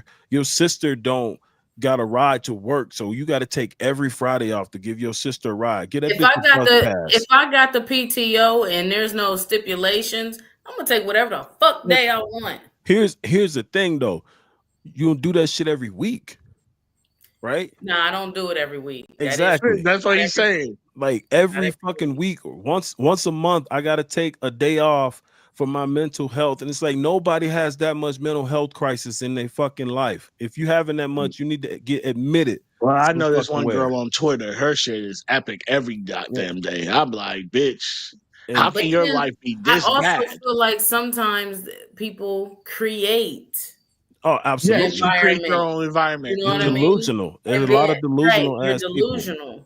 A lot, but you can't tell them they delusional. They're big dreamers. You know what I mean? And that's what's crazy. Like when is a dream Yeah. a delusion? Your dream is creating there a fine line nightmare. right there. Yeah. Your dream creating a nightmare for you and everybody that has to deal with your ass. And it's like going back to like growing up, right? Like my mama was a crackhead. Wrap this shit up She easy make- because I need to I ask got her all the same question. She smoked crack. She make no secrets about it, right? If the lights was off, she wasn't making no excuses. Or I thought I paid the light bill. She's like, nope. I gave that money to OG across the Get some street. candles. Get some Get candles. I smoked it up, Yeah. kids. Get some candles. Tough titty. But now it's like mama can smoke all the crack in the world, don't pay no bills, lights get cut off. I don't know what happened. Someone needs to help me. Like, mom, dad, your father. Me. Like, yeah. And it's like, we not paying your fucking light bill because you're irresponsible. Sorry. Yeah. Raw. So we're out. You were out for a little bit. Okay. I ain't like y'all motherfuckers. I hear the question and I know the question. But first of all, I'm gonna say one, I totally agree with Easy because it's very annoying when you see people. How can I say? People have narcissistic behaviors these days and don't realize that they actually are narcissistic. It's the people, it's kids and it's adults who believe I could do what I want, say what I want, or not do shit, and no consequence should come to me. Yep. But at the same time, I'm gonna point out everybody else who consequence should be going to them. Yeah, which is crazy because you'll have people that they'll be literally, and I'm pretty sure it's kids in Easy School that's doing the same thing because you see videos all the fucking time of this shit. They say all the craziest shit, talk reckless for hours, but then as soon as you say fuck you, they like, oh my goodness, how dare you hurt my feelings? How dare you say this to me? But you didn't cuss me out for 16 weeks straight. The one time I say I've been 17 fat bitches, but the one time you all of a sudden you just hurt and distraught and all of that type of shit. And then the parent will come and say, and you're the adult. You should not be talking to my child that way. Nah. Have your kid talk to me that way. Yeah. I think kids have lost respect. Oh, my bad, bro. Go ahead. Completely. What I will say is, your question was, what generational curses did we break or did we create some? I think I said the question was. Wait, what was the question? The question was, I know we have erased some generational curses. So which ones did we create? I didn't say which ones did we create, but I said, but we have created new ones. What's your take on that? We created a culture of overcorrection, which is horrible. We overcorrect on every fucking thing now. There is no more medium to anything. It's either totally fucked up or totally fucking amazing. That shit needs to fucking stop. Every person on the planet is not a fucking amazing. It just is what the fuck it is. Everybody's not the sweetest. Everybody's not the greatest. Listen, how you see yourself and how other people see you don't got to be the same. And I think people need to really understand that. You can, in your mind, be the greatest person ever, but you're shitty to every other person on the planet. So at some point, you got to say to yourself, damn, let me check myself a little bit. And people don't do that. The crazy part, And they don't that's- even think they're the shitty person. No. Well, that's part of that, self-awareness, understanding what the fuck you're doing and how you're being perceived by people.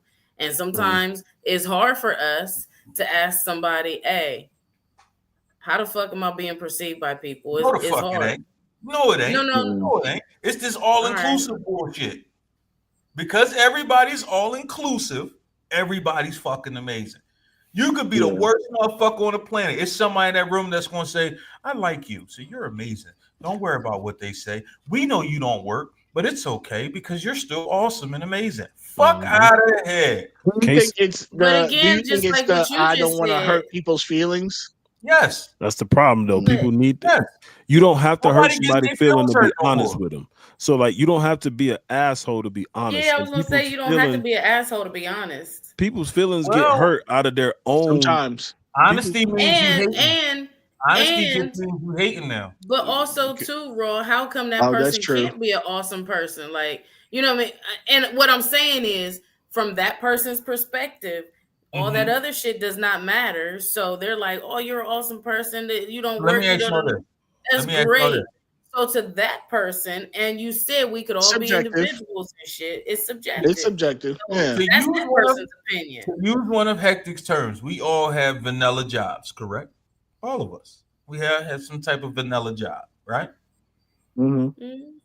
And there's one person, at least, in your job that That you want to box in the fucking face every you time know you see for them. a fact ain't worth shit.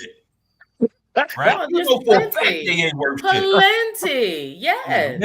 Now, just think of that one person. Yeah. Does that one person believe that they the hardest worker in the department? Of course Absolutely. they do. Yeah. Of course they do. Prime Absolutely. example of what I'm trying to say. And other people think they do too.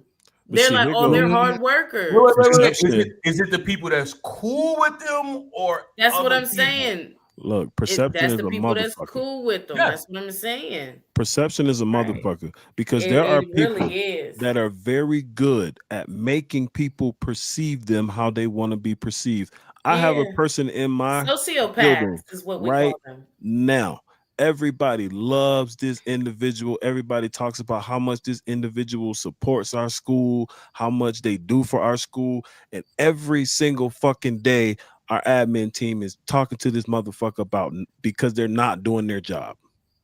Yeah. Every Yeah. single day, they're in one of our offices like, Yeah. you were late. You weren't where you were supposed to be. You were sitting down on your phone while kids was in the room. You was taking a because nap. All this person's friends Taking a take nap their is time, crazy. They believe they doing their thing. But everybody like, oh, this person, they're so awesome. They're such a hard worker. They're the backbone of our school. I'm like, nah, But they don't see the behind the scenes at all. bullshit. Because this person is always in the right place at the right time. The Whenever right time, somebody's in saying the the right copy shit. room, she in the Mhm. copy room making Ah, you copies. said it's a she, so we know it's a woman. Yeah, well, it's like 400 of them. We kind of figured that. Yeah. Why did you He's a figure that? minority. Because he's a minority. Yeah.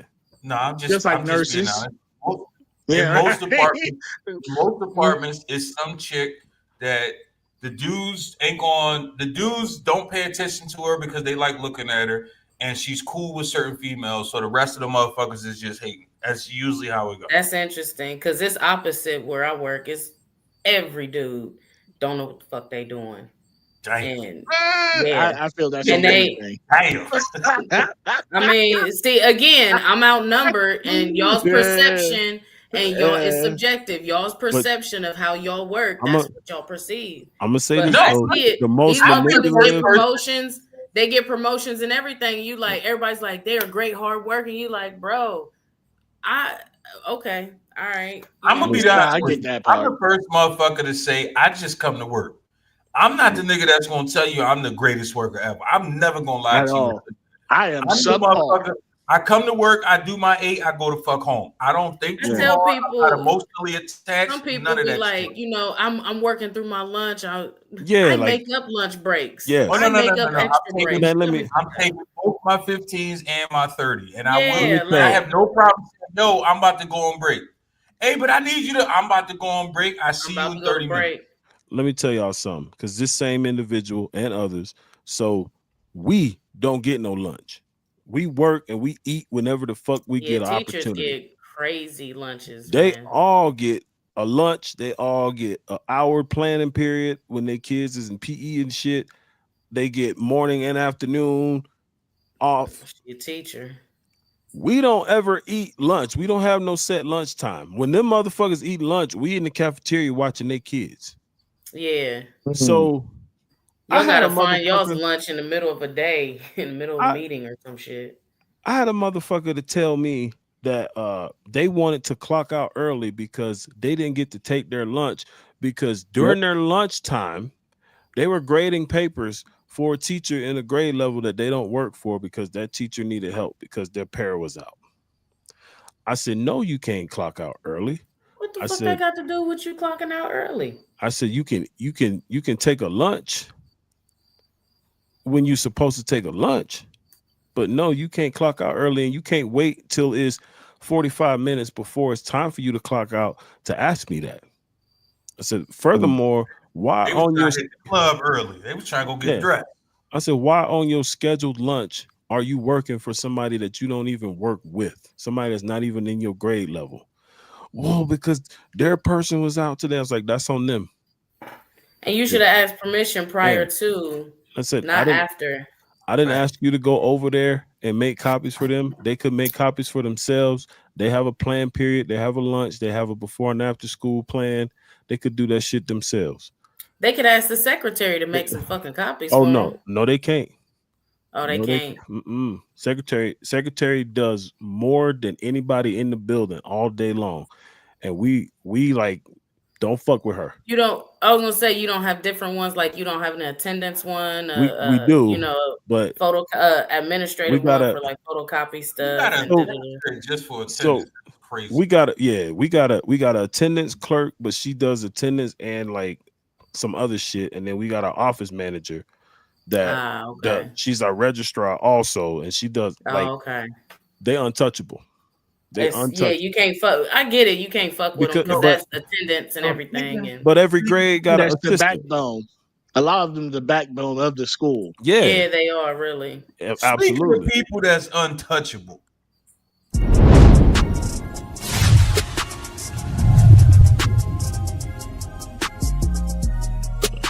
Hell, we like them thick, like a bowl of grits. First of all, you already know she don't give a fuck. Second, you can best believe she gonna talk her shit. And third, it's Freddie. Who the fuck knows where this about to go? But let's get into Celebrity Wild with Dunkosaurus Rex herself, the Foxy Freddie Montaco.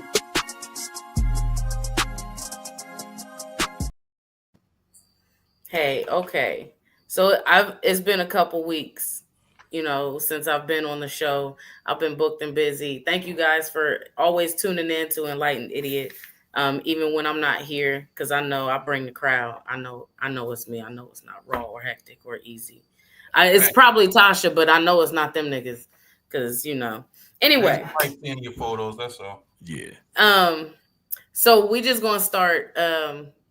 You know, I don't care about the trends or whatever. And I did not seek this out. It came across my algorithm. I don't know why it did.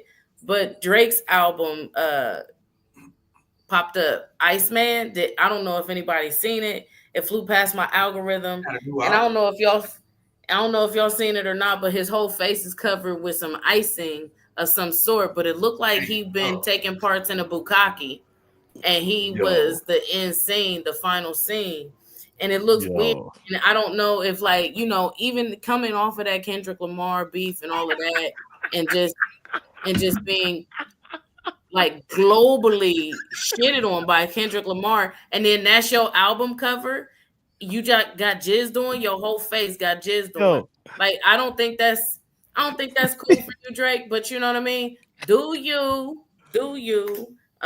Again, who raised this motherfucker? Freddie, you said you talk about his face get jizzed on. You say coming off the Kendrick beef. My bad. I mean, it's poetry in motion. Poetry in motion. What can I say? So yeah, again, like who raised him? Who is his marketing manager? Who his PR? Like, bro, ain't nobody say, hey, pause.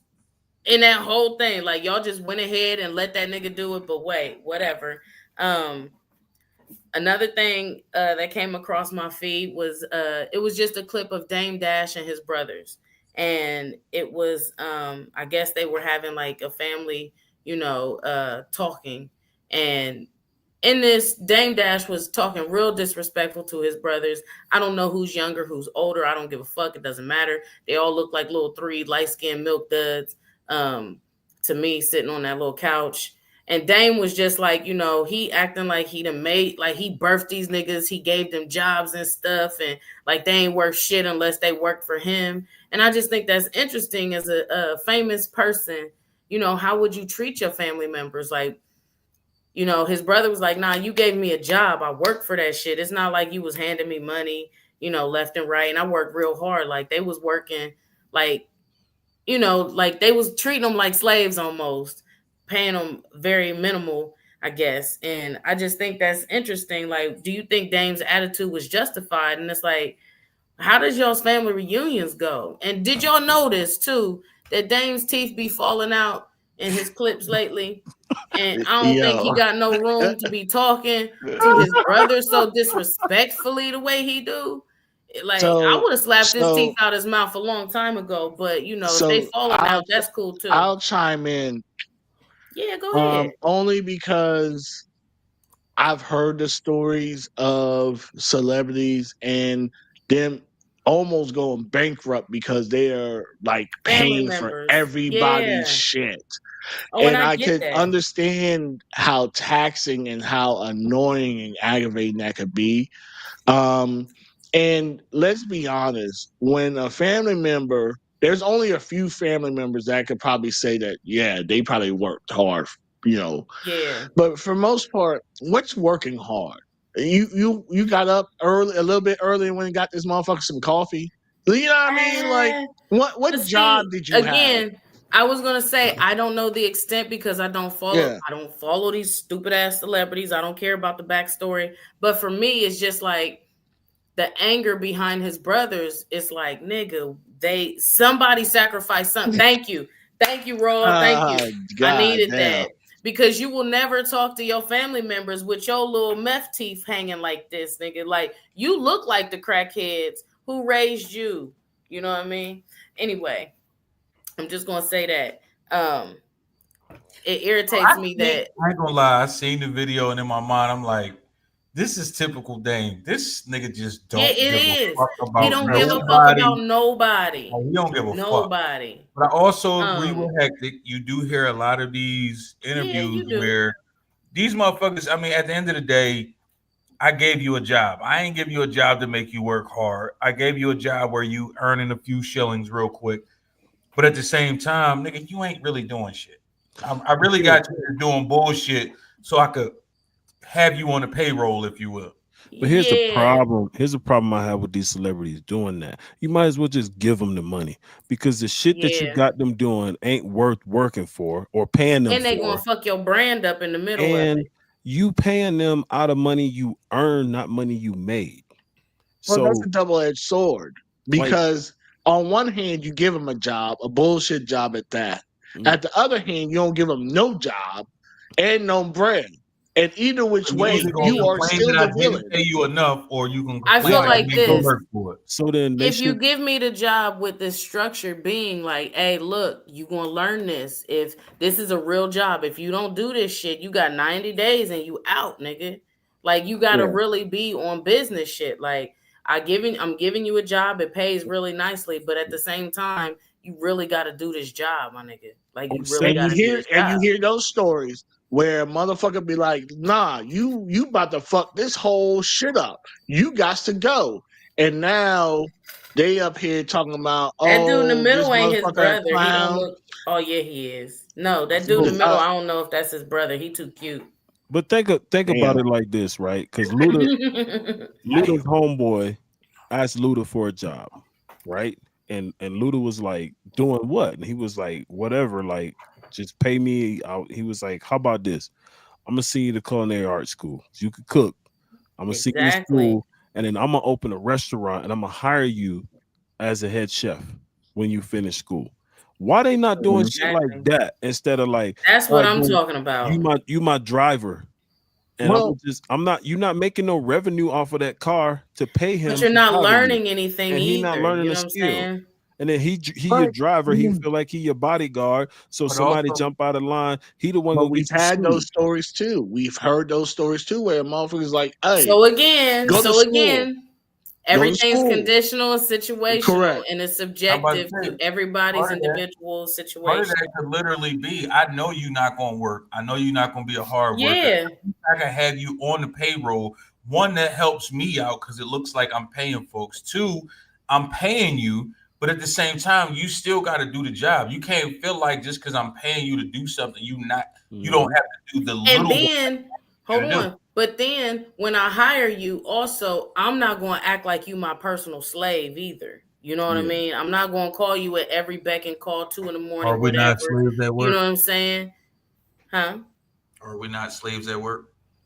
No, but I'm not calling. My job ain't calling me at 2 a.m. talking about, hey, I need you right now. I pay you, so come the fuck on. Not me. Yeah. I work 9 to 5 Monday through Friday, bitch. You call me. Man, I'm I'm sorry. not Some of answering. these, I'm on hold do up, not when you- disturb. My Android is on do not disturb.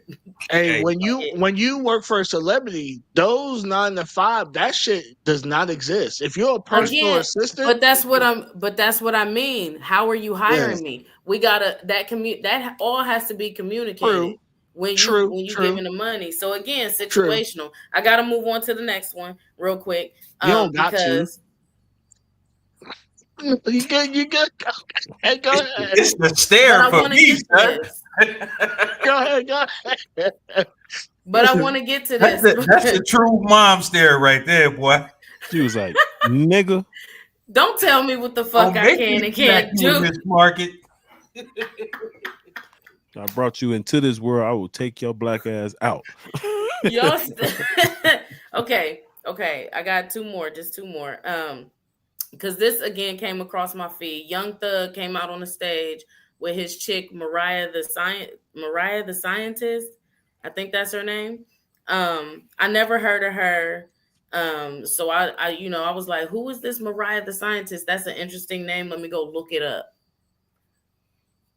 I didn't know. There's no reason to look it up. She just picked it because she liked science in school. Before she dropped out, she was studying science and shit. So this motherfucker ain't got no fucking certifications, no degrees, no paper that says I'm a scientist or no shit. She doesn't even do the hypothesis fucking scientific method of, theory or nothing. So, bitch, why the fuck you call yourself a scientist? And that's one of the dumbass trends of these motherfucking kids nowadays. Who raised you? You dumbass. Man, I'm an that aspiring doctor. more than her not doing anything. Everybody's name needs to be a sentence. Yeah, like it. Okay, Freddie Simone, the comedian. Bitch, if I have to tell you what the fuck I am, then I'm not. That's like me running around. I'm an adult, guys. Hey, I'm an adult, guys. Just to let you guys know, I'm an adult. Do you know what I mean? Like, and here's the thing, Mariah the Scientist. So she couldn't come out as Mariah because Mariah Carey would have beat her ass, number one.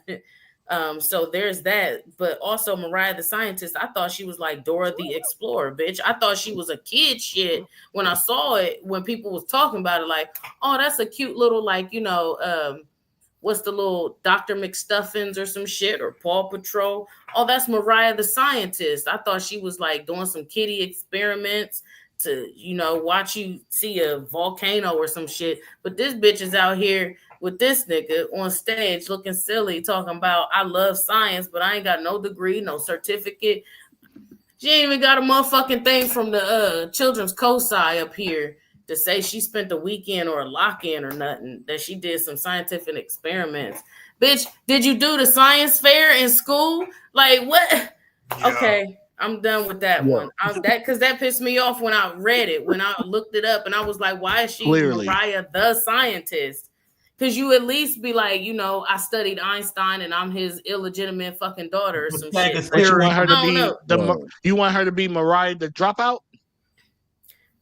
Just be serious. I mean, you might as well. No. That would make sense. That would be like, oh, okay, she the dropout. All of this makes sense then. But Mariah the scientist, bitch, do you even rap about scientifical shit? I don't know, because I don't listen to the bitch. That's the science behind that one. Okay. So, and finally, I do want to give some condolences out there because there were some eventful times this week, a school shooting up in Colorado. So, you know, condolences to those children who were shot and maimed and lost their lives. And then also to Captain Kirk, you know, he got shot this week. And I was sad because I started rewatching Star Trek episodes, and I was so sad, like, man, Captain Kirk. He died, Captain Kirk. Huh? It was not Captain Kirk. No, you are insane. It was some asshole, but it wasn't. It wasn't Captain Kirk. No, it wasn't Captain Kirk. It wasn't. It wasn't Captain Kirk. It wasn't Captain Kirk. You are wild. So I can still watch the Expedia episodes and not get sad, and I can still see this toupee. Okay, Dr. Spock's still alive too. No, he's been dead. He died. No, Dr. Spock been dead though. Yeah, but like his character's still alive. But Captain Kirk, okay, because I was waiting to be saved too, because you know Captain Kirk saved hoes too. Yeah. So I was waiting. He was the first. Hey, bullshit not. He was the first to have an interracial kiss on TV. He was. That's what I'm saying. Hey. That's what I mean. So I was sad, like Captain Kirk. Oh, that dude. Oh, Charlie. Put that shit down. CK. Put that shit down. We not discussing that. I got very strong feelings. We all have strong feelings about that. And here's the strong feeling I'm going to have about this as we're done and everything with everything. You can feel whatever way you want to feel about it. And also, you don't have to speak on it. You know, this is where one of the trends, you know, now that we talking about trends, we don't always have to speak on anything that's happening. You could keep that shit to yourself. In fact, you know what they used to do? They didn't run to Facebook. They wrote that shit down in a dear diary. Let me write my shit down. They journaled. You know what I'm saying? You go somewhere and you talk to yourself. You have that internal dialogue. People still journal. They just call it Facebook. Exactly. Take that shit somewhere else. Keep it private. Remember when everybody was like, he read my diary. Oh my God, he found my secret thoughts. Now you putting your secret thoughts everywhere. They got a nerve to get upset when people call you out on it or speak on it or say anything. This is my page. I wrote on Facebook. Bitch, somebody told me on Facebook one day, like, don't with me. I'm not in the mood today. Bitch, what the fuck you post shit for then? Yeah. Huh? I hate when a motherfucker is talking about y'all pray, like they put everything on Facebook, but then when it's some shit, y'all pray for me. I can't talk about what's going on. Just pray for me. Like, nah, bitch. What's episode 11? We want to see. Exactly. We want to see what I am invested. Like I seen when y'all got together. I seen him at the park or the thing with somebody else, and then I seen your post, and then I seen the spiral downward. But now you over here posting gospel stuff. Now let me see the whole breakup and shit. Let me see how you screenshots breakup, screenshots of text messages. Let me see how you seen him somewhere else. And let me see all of it because you showed me all the shit. And you know another thing, real quick on Facebook that pisses me off: these couples or the people that are sitting right next to each other. And y'all over here on Facebook having a conversation. Like, we need to hear your whole fucking conversation. It pisses me off because I don't need to be privy. You're adding me to chat and I don't need I hate these people. I hate these people. I hate these people. Hectic. I hate them. I can recall some years ago, right? At this time, me and my wife was sharing a vehicle, right? So it's like it's easier for you to take the car and me to take the bus to work, right? And I would get upset every fucking time I'm on the fucking bus, and it's some stupid motherfucker that feels like I give a damn about your fucking conversation. I don't need you to be on speakerphone. Having your conversation because we don't give a fuck. And y'all ain't even saying shit worth listening to. If y'all was at least having a conversation worth listening to, it'd be one thing. But y'all just talking bullshit. Mm-hmm. Why the fuck why do people need to be on speakerphone while they talking? I need to know. I don't Hey. know. Because I'll be like, hey, I'll call you back. Well- I put my earphones in quick, fast, in a hurry. I'd rather you think I'm talking to myself than me doing this dumbass shit. Me and they always do the same goddamn pose. This dumb shit. Yeah. Bro, So look, for me, it's like I think one, some people do the speakerphone or the head things because they don't want the, electronic shit next to their head. Man, you already I get that. Nah, nigga got weak ass elbows. He can't hold his arm like That's that. all that shit That is. too. That too. Yeah. I will say, my kid's dad used to do that shit with the house phone. Just be like, da da da da da da da. I'm like, nigga, what? Why can't you just hold the house phone? Oh wow. What's wrong, nigga? That's the other thing with the motherfucking speakerphone is when they talking to the bad side of motherfucking 40 at this time. and put the speaker to their ear, and I'm like, nigga, he talking out loud. What the fuck is out loud? Yeah, right. Freddie, was he on the bad side of 40 when he was doing that? I don't know. I don't think about that nigga too much. This was your baby dad. How the fuck you don't know? I just know I had some kids with him a while ago, and now I don't see him no more. Say fucking less. I couldn't even tell. I mean, I couldn't even tell you. I think when my son turned 21 is when my eyes laid eye on him. Like the last time I seen him, I think my son was 21 at his birthday party. Damn. My son 23. Oh, that's not too long ago. That's a fact. All right, we got one more segment. We got to get into our last segment of the day. Yeah. Hey. Yeah. Hey. Yeah. Hey. Yeah. Hey. Yeah. Hey. Yeah. Hey. Yeah. Hey. Yeah. Hey. Okay. All you hip hop junkies, you think you know hip hop? Well, tell me what happened today in 2005. Better yet, tell me what happened today in 1989. We know you don't know. That's why Easy about to break this day down in hip hop for you. Yo. Y'all already know what time it is this week in hip hop history. I'm gonna start with album releases on y'all because it's some heavier shit to talk when we get deeper into the conversation. Pause. All right, 1994. Biggie released his debut, Ready to Die, one of the greatest albums of all time. On this day, September 13th. This is a monumental day. Monumental day. Okay. I should have kept that one for last because I have a tie-in or segue for that. But I already know where you're going with that one. Come back to it. Up his segue? I already know where you're going. Yeah. But I have another segue to it though. Should have known. 9/11. Biggie's homeboy, his ace, dropped the blueprint where he literally recited an entire Biggie verse and kept it as his own. But we not gonna I remember I was in fucking Bahrain. We pull in and motherfuckers like, yo, did you hear that diss song? Yeah, listen. Nas, and I'm like, what the fuck are you talking about? Because mind you, I'm in the middle of the ocean. I don't know what's what. Yeah. I go grab the album. I'm like, yo, what the fuck am I listening to right now? You Philly niggas went crazy when that shit dropped. So I can just remember. I grabbed that and Paper Soldiers on the same day. That both of them fucked me up. Yeah. Nigga, when that album dropped, so we doing a song. I come back to the studio to help finish the song. Everybody in the studio in the control room. And all I hear is dun dun dun dun dun dun dun dun dun, and I was like, "What the fuck are they listening to?" Right? So I don't know the album dropped yet. Nothing. So our CEO is from Philly.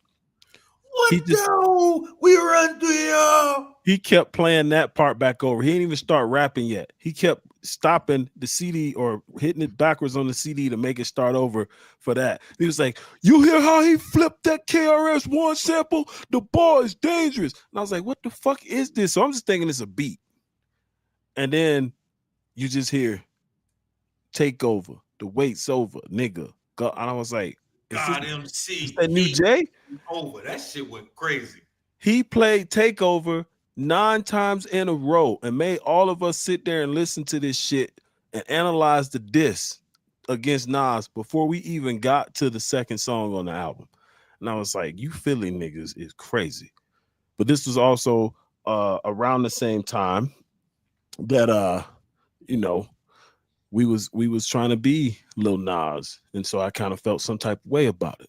You know, not Lil Nas, pause. I was trying to be Hey, wait a the minute. Nas of the South. Had to But think you about tell that. us so for a second, son. I was trying to be the Nas of the South, so I felt some type of way about the diss. So I was almost like, fuck Jay-Z, but Lil Nas E.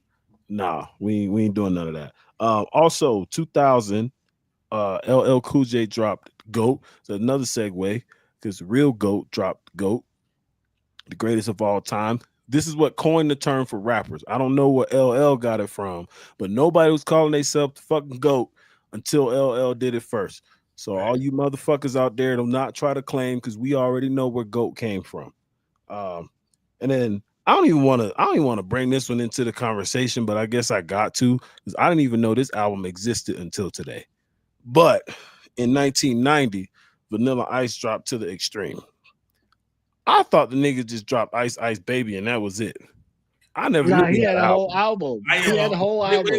I didn't know that either. Whoa, Hectic. You gonna tell me you listened to this album? Did you listen to Rip Van Winkle, Hectic? Yes. Yes, I did. This nigga was out here listening to a Vanilla Ice album. You different. Wow. See, this is why he had waffles. Yeah. Yeah. Don't hate me because y'all are broke. And it was leaving shit on people's porch. We know who he was with. We know who he was with now when he was leaving shit on the kids. Say this year we've learned that Hectic is not like us. Yeah, he is not like us. All right. So circling back to Ready to Die. Somebody that wasn't quite ready to die, but their death was an indirect result of this particular album. 1996, on this day, we lost the legendary Tupac Amaru Shakur. He succumbed to his injuries from gun violence. Some say that he currently lives in Cuba. I don't know which is which. All I know is when we was at the studio, when they shut us down, his mama owned that house that we had the studio in, and we used to see a random nigga with a beard smoking a cigarette out there before they actually shut it all the way down. It could have been Pac. What? Could have not been Pac. Wait, so, what? I don't know. This nigga said a random nigga with a beard and a cigarette and a Newport. So he didn't say he looked like Pac. He just said a random nigga with a beard and a Newport. Yeah, like I don't know. Okay. Could have been Pac, could have not been Pac. But Pac's mom owned the house that our studio was in. And when they shut everything down, we used to start seeing the nigga around. So I don't know who he was. Is that a moment of silence situation right there? That's a moment of silence situation right there. Moment of silence for Tupac Shakur.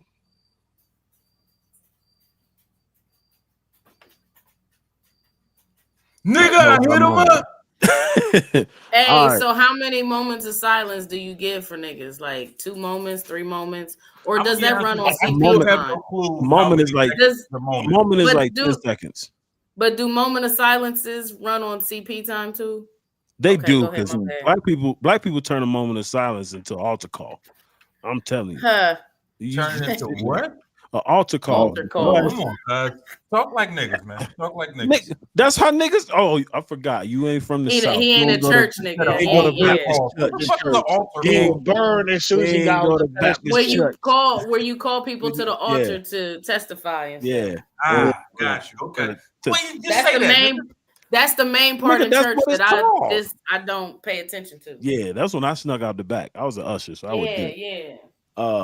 But snuck Pac was crazy. Pause, my nigga. Pause. I didn't say snuck in the back, nigga. Pause. Any fucking way. Speaking of Tupac and his death, he posthumously had a collaboration with Bone Thugs and Harmony. That pop running with us, and Busy Bone was crazy on that. But also, happy birthday to Busy Bone. Busy Bone was born September the 12th. 1976. And then also, happy birthday, 1968, Big Daddy Kane was born. You know what I'm saying? The smooth operator himself was birthed and given to the world. So happy birthday, Big Daddy Kane. I do not feel quite right saying his name out loud for whatever reason. Big Daddy Kane pause. Happy Everybody birthday, said Kane. it back in the day with no I pauses. specifically told y'all I call that nigga Irvin Johnson for a reason. So I get it. I understand. So happy birthday, Kane. Luda, Yeah. Dougie Fresh. Yeah. And These then niggas getting old. another album release that I forgot to mention, September 10th, 2021. Easy the General dropped a masterpiece, PTSD, my debut album. Hey, Go that's stream what's that up. motherfucker now. You can also get it. You can own it. You can own PTSD for 50% off by going to my Bandcamp profile and purchasing that shit right now. You can own it. You will have rights to it. You ain't got to call and ask me, can you play it in the club? You own it. Go play it. PEMDAS on that album, right? So, say that again. PEMDAS is on that album, correct? PEMDAS is on that album. Still one of my favorite songs. Don't Mind Me. You trying to give me trauma, you said? I don't want that. No, you're not gonna get PTSD. You're gonna hear about it. You're gonna hear about PTSD. Okay. And then finally, moments in hip-hop history. This is probably one of the funniest moments in hip-hop history to me, because when I seen the shit, I was like, this nigga crazy. But today is the day at the VMAs in 2009 that Kanye interrupted the award to Taylor tell Swift to get the fuck out the way. This is Beyonce's trophy, bitch. Yeah. Nigga said, Taylor's I'm gonna let you finish, but Beyonce had video of the year. I don't know good. What was more iconic, that or George Bush does not like black people.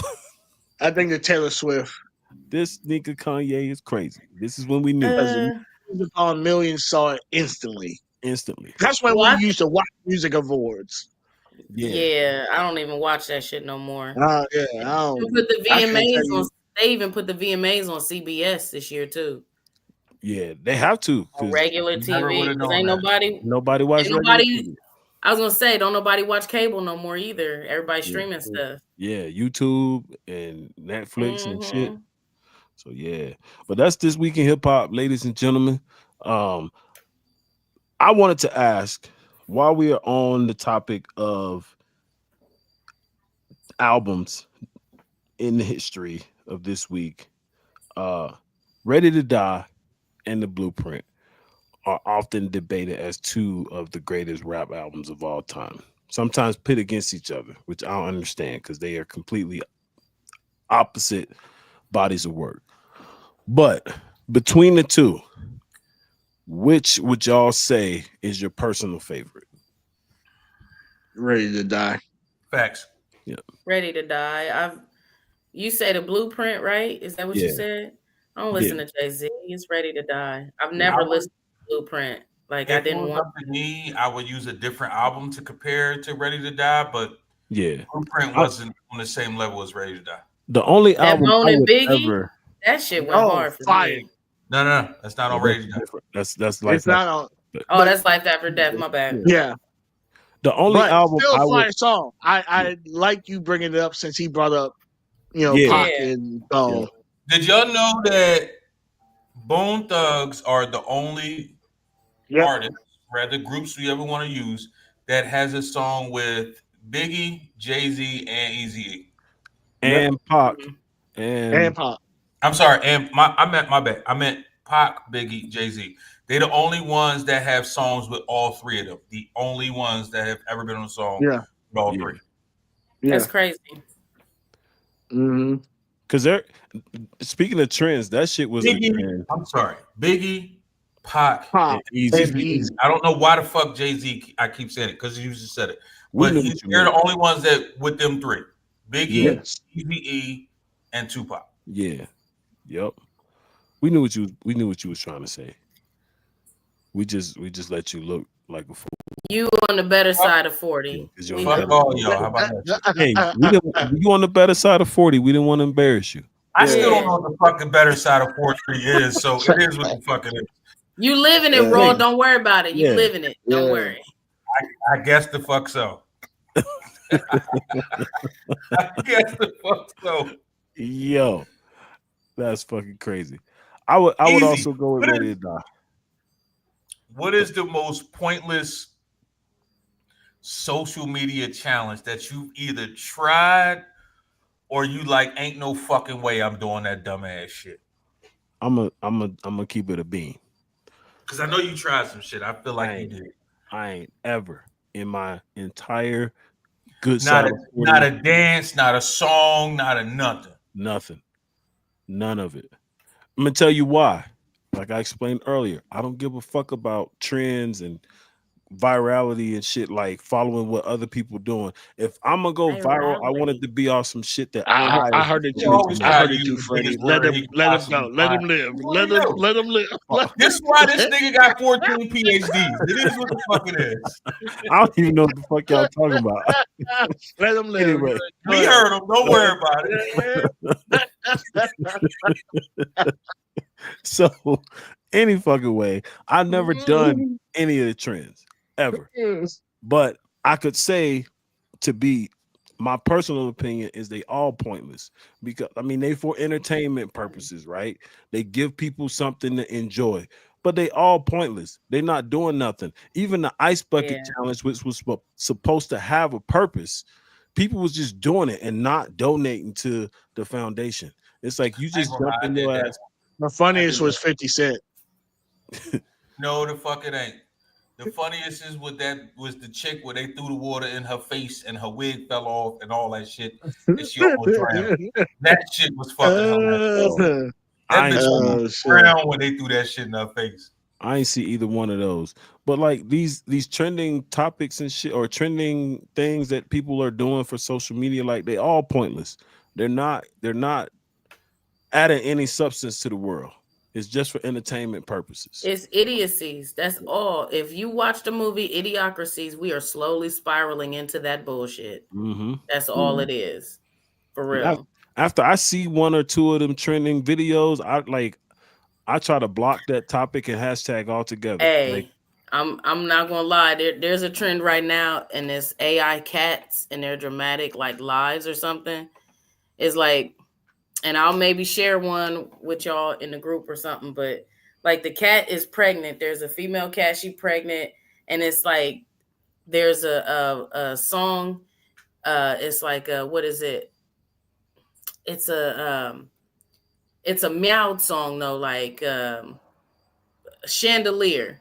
You know what I'm saying? It's all orchestrated in meow meows, like meow meow meow meow meow meow meow meow. It's all traumatic and shit, and the cat is all pregnant, and then the male cat comes in and whoops her ass and drags her out the house, and her and the baby is in the street, and then they find this dude who saves them, a Captain Kirk type motherfucker saves them, and then she have another baby, she all pregnant, and then she disbands the first baby, like, and it just be getting wild, and now it's in my algorithm, so and now I'm mad. It's the fucking. So, you watched that whole video? I did because I start cracking up too, like, oh shit, this is stupid. Why am I? It's stupid as hell. Yeah, I watched this too because it was like she was a fucking house cat, and then she had a tiger.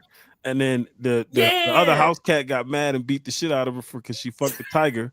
So then the police officer cat saved her, and he was a leopard, and this bitch had a Black Panther, and he was like, "What the fuck? What the fuck?"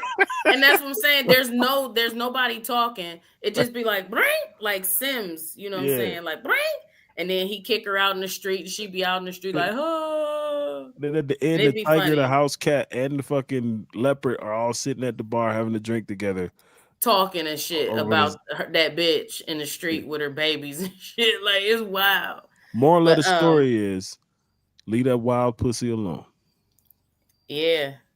It's wild pussy. Are you learning, Hector? No. Hector say he don't fuck with wild pussy. No. You can say that. He said, yeah. All his pussy's domesticated. Hold on. The fact that he didn't know what to say is crazy. He ain't say shit. Did you hear that, bro? He was like, yeah.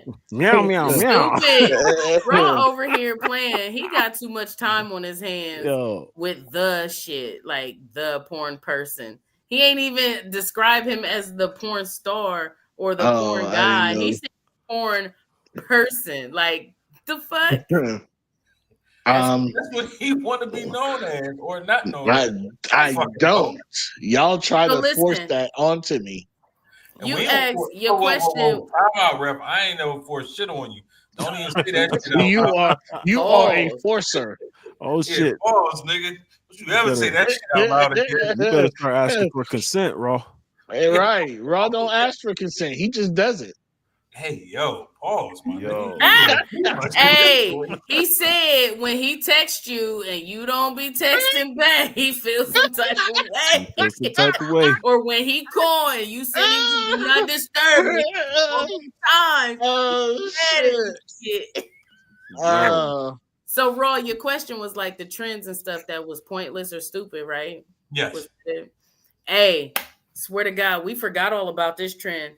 But when black people lost their minds with that milk crate challenge, there was no fucking that shit was hilarious. Nigga, there was no payoff. There was not doing it for charity. You was doing it for literally broken bones, nigga. Let me get up here and see how many bones. That shit was hilarious. Like, and first of all, where the fuck all these milk crates come from? I ain't never seen this many milk crates. That was the biggest question when that shit was going on. Where the fuck did y'all find all these milk crates? Because when I needed some milk crates to move some shit, I couldn't find none. But now we want to stomp on them to move shit. What you mean? Why she need milk crates, nigga? Come on now. See, this is why we know he had waffles and he was putting shit on people's doors. Shit, we know that this nigga is different. We know this. You know how versatile milk crates are, nigga. Milk crates are your table. Milk crates is your chair. Milk crate is your, your moving box. Your record keeper. Your basketball hoop. I'm sorry, basketball hoops. I understand. You ever had a milk Bro, a milk crate is like a fucking bag you get from the market, nigga. I was about to say it's like a grocery bag. Uses. Never ever have I. Nigga, milk crate, storage bin. So we done had a couple of milk crates. We ain't that rich that we didn't have milk crates. I didn't have milk crates. I'm sorry. That shit was. I bought a basketball goal. That shit was bedpost. That shit was everything. His milk was delivered. I mean, it was like was on top of milk crates. Hectic's milk was delivered. We need to stop this matriarchy of how broke we were. Okay, I'm sorry, I wasn't that poor. Okay, I was gonna also too say that, like, why do we always, as a community of black people, think that like the more struggle you went through, the more resilient the harder you are? No, it's not like. Not honestly, I think we just like compare. For me, I just compare like, we had syrup sandwich, we had cinnamon and toast sandwiches, like butter and sugar sandwiches. I think what it is just regional. We finally gotten to a point in our lives where we're able to laugh at our struggle. Oh yeah. And I don't think as youngins, laughing at that shit. As youngins, to us, the shit was normal. But when we looking back on this shit, we was like, holy shit, like we was really fucked up in the game, but we can laugh at our pain, if you will. Because we healed it, we've gotten past it. Yeah. I will say this one chick at work, she was white, and I would like, just my little bit of struggle that like, we just didn't have certain foods in the house and we didn't have clothes and stuff. She would always like we had toaster pastries. Yeah, I didn't have a toaster pastry, nigga. We're not doing this tonight. We're not fucking doing this tonight. Look, all I'm saying is the chick would always one up me for the shit I ain't have. We ain't doing this shit. Listen, I'm gonna that's all. Say this. I'm gonna just say this right here, and we'll end this conversation because I'm with Raw. We're not comparing how poor we were. Y'all can all read my hat and leave it the fuck there. But I think it's the same like sentiment of like colorism, right? Is poverty like Go ahead, create a word, nigga. Go ahead, create a I word. don't have the What you gonna capacity to do it right now. I was waiting for it too. When people was like, you know, back in the day, people felt like if they was light skinned, they was better than you, right? So it's that. Yeah, they still feel that way right now. If I was poorer than you, I'm tougher than you. And I think a lot of times we mistake the struggle with strength. A lot of us didn't come out of that shit with strength. A lot of us came out of that shit beat down. And so you can't look at somebody that was in the suburbs and had the shit that we didn't have. And it's like their circumstances was different, and it's not their fault. And Like, they might have been struggling. And exactly, like we don't know they're struggling. I remember having this conversation because I was in the suburbs where like the parking lot, the student parking lot, like made me embarrassed to go to work every day. Like I was like, I'm not driving this piece of shit over here. Yeah. Well, they had it. Yeah. It's a car show. It's a car show. And I remember thinking to myself, they had a kid that committed suicide because they was having financial problems, and then he wasn't doing well in school because of it, and his parents was getting on his ass. So it's different. Suicide. And I'm just like, this nigga drove a Range Rover to school every day. It's and different. It's different. Somebody hit me with a light bulb moment. They were like, we experience different shit, but the response to the trauma is the same. And I was like, we're all hardwired. Our emotional responses are still the same to different stimulus. So it's like, those people like in the ghetto, we think like, man, they had everything, they had this and that, they should be happy, but they don't understand the pressure to stay in that status. You know what I mean? The pressure from their parents, and then you oppositional. You know, you take a on the other spectrum, it's in our society struggling to just survive. You know what I mean? But that's our survival. That's their survival. It's the same response to different stimuli, but you know what I mean? It's just different. That's all. I've heard kids from different backgrounds say, my life sucks. I want to kill myself because, and every time the answer is different. I've heard because I have to watch my brothers and sisters all the time. I have to be a parent at home because my mom works or my mom's in the streets or this or that, because my parents are putting so much pressure on me about my grades, because my girlfriend broke up with me, because like all these different reasons. And you look at their life circumstances, they all different, but they all experiencing the same feeling of ending it all because of the pressure they feel. And I think we have to stop downplaying the pressure of what it is that they're feeling. We're like, oh man, you get over that. You 13, you fine. You 14, you'll get over that. But in the world that they have, they only have 14 years on this earth, and this is their world. You know what I mean? Yeah. And they fucking frontal lobe don't even close and fully mature until then, we are asking them to make life decisions, pick a career, pick a mate, and grow up and understand every fucking thing, and then be like, man, you get over it, you be fine. But we're still 40 years old and we still figuring the shit out. So I mean, 14 you used to go to war. Go to war. At 14, you used to go to war. No, exactly. At one point in time in society, 14, you were considered adult. Take your ass out here and go fight. Yeah. I think you was a grown ass woman at 14. I think at every generation, though, we are, I don't want to say weakening the newer generation coming in. Go with a new word. That's why I say I didn't want to say it. But weakening we are is making the actually generation after us. Not weakening king.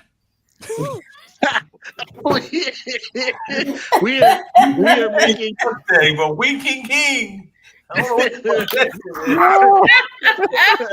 We are making the generation after us hella weak. The struggle, and not to discourage and not to dismiss all that those kids are saying that are making them feel like their life is not worth living, right? But I had to tell someone that was young one time.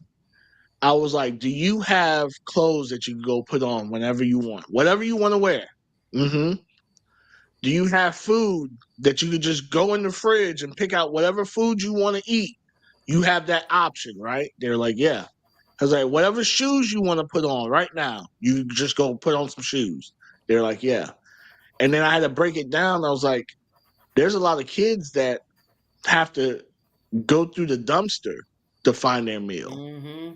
There's a lot of kids that overseas in other countries that have to put on used tires for shoes so they don't walk in the gravel and stuff like that. There's kids that, God forbid, are in dog crates, and you know what I mean. There's these worse Container kids. situations. There's these worse situations, and because you have grown up in a life of privilege, you think the little inconvenience Mm-hmm. that you may endure, the little inconvenience, is enough that your life is now, in their words, suck or not worth living or all this stuff. Yeah. And I hate to bust their bubble. I get it. The work job has changed over the past 5 years, right? They are softer, you know? But when you get out into this real world where people aren't your relatives and people aren't your, Mm-hmm. friends and all this, when you get out there, them motherfuckers don't give a fuck At all. about Do shits. anything that you're talking about.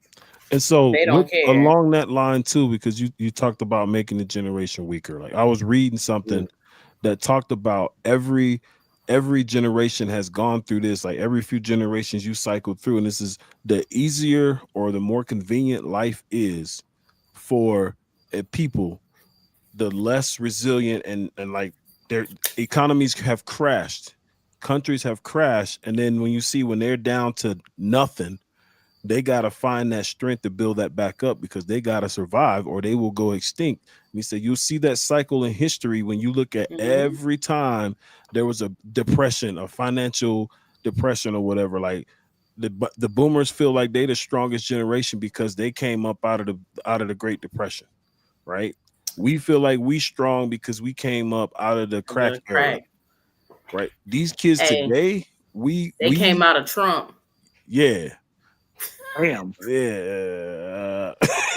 So like with that said though, every situation, like everybody is looking at somebody else's life saying they Comparison. got it made. They I wish I had their life. And it don't matter where you are. I definitely on that. don't. Now, granted, the money I make now, I definitely wish I was making that at the baby boomers era. Oh, I would have had mad properties. Fuck you talking about?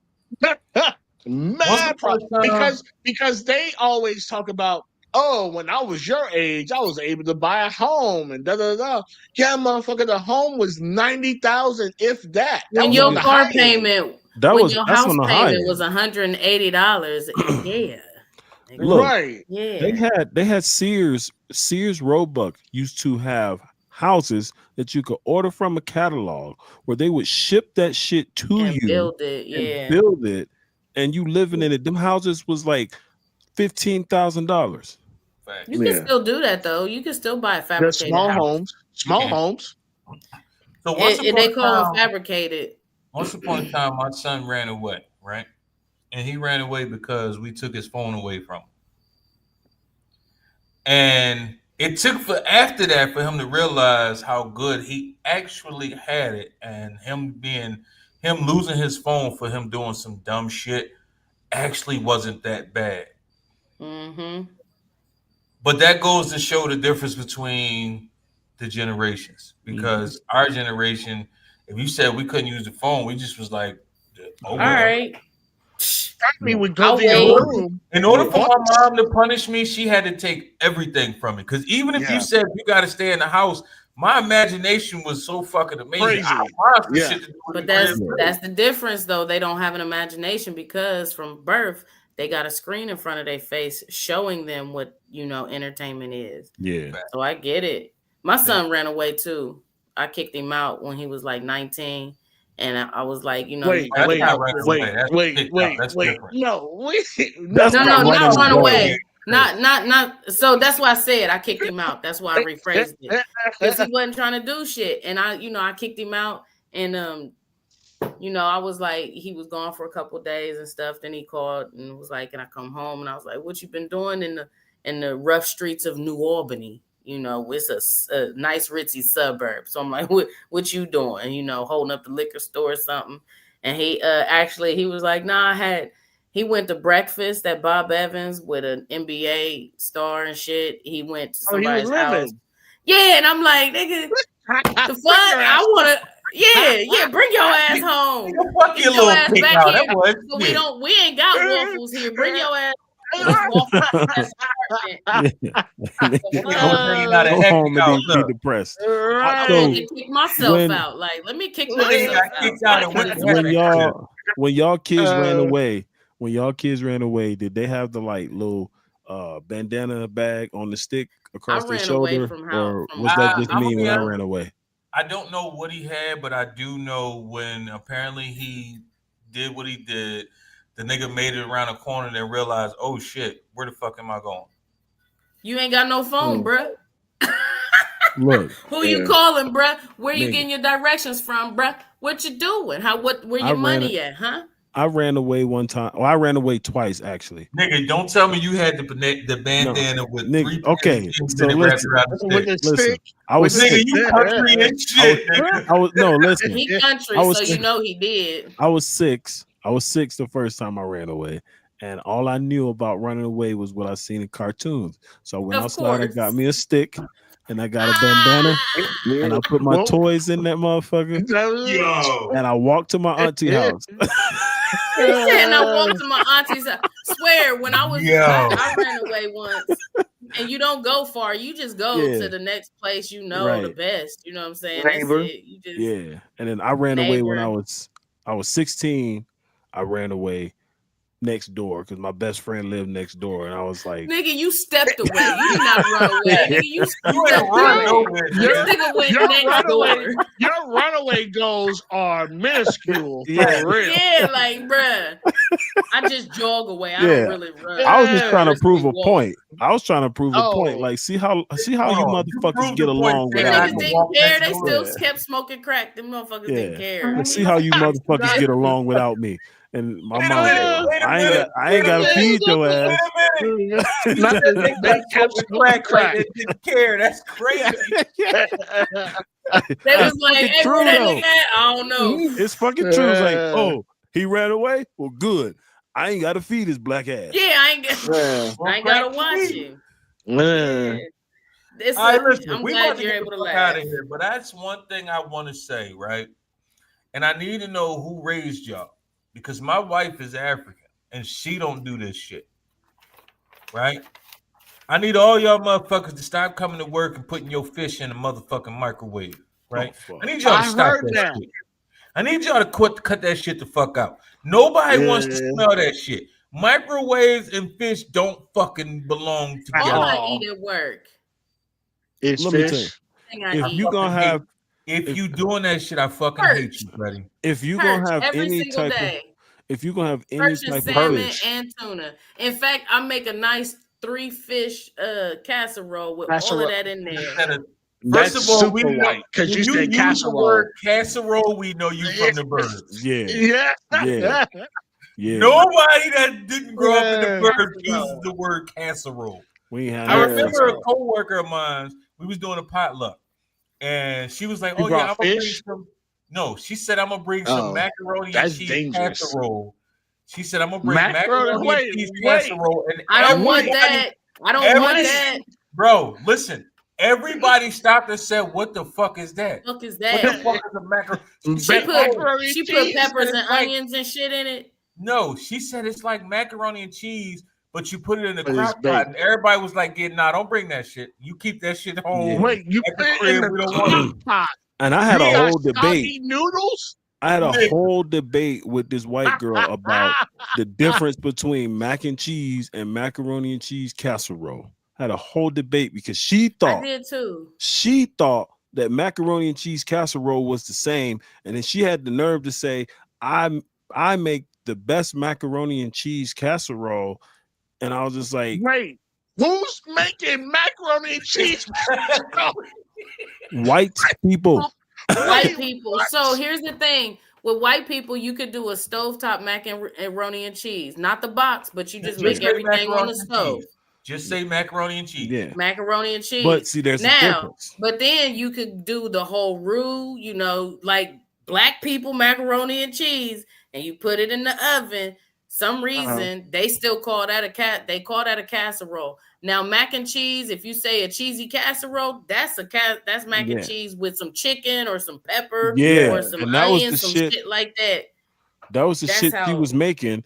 Was she had fucking chicken and broccoli, and I was just like, bitch, that is not macaroni and cheese. That's a casserole. That's chicken and broccoli. But she was trying to debate because I was letting folks know. Don't bring that to the fucking potluck. I was letting folks know, like, hey, you gotta be careful what you feed into the potluck. Anyways, anything fish related, noodles, because everyone potato salad, like certain shit, y'all gotta leave. Listen, home. If you have pets in your house, you are not allowed to bring anything you cooked. Hey, here's the thing. Maybe having cats all on the stove and shit.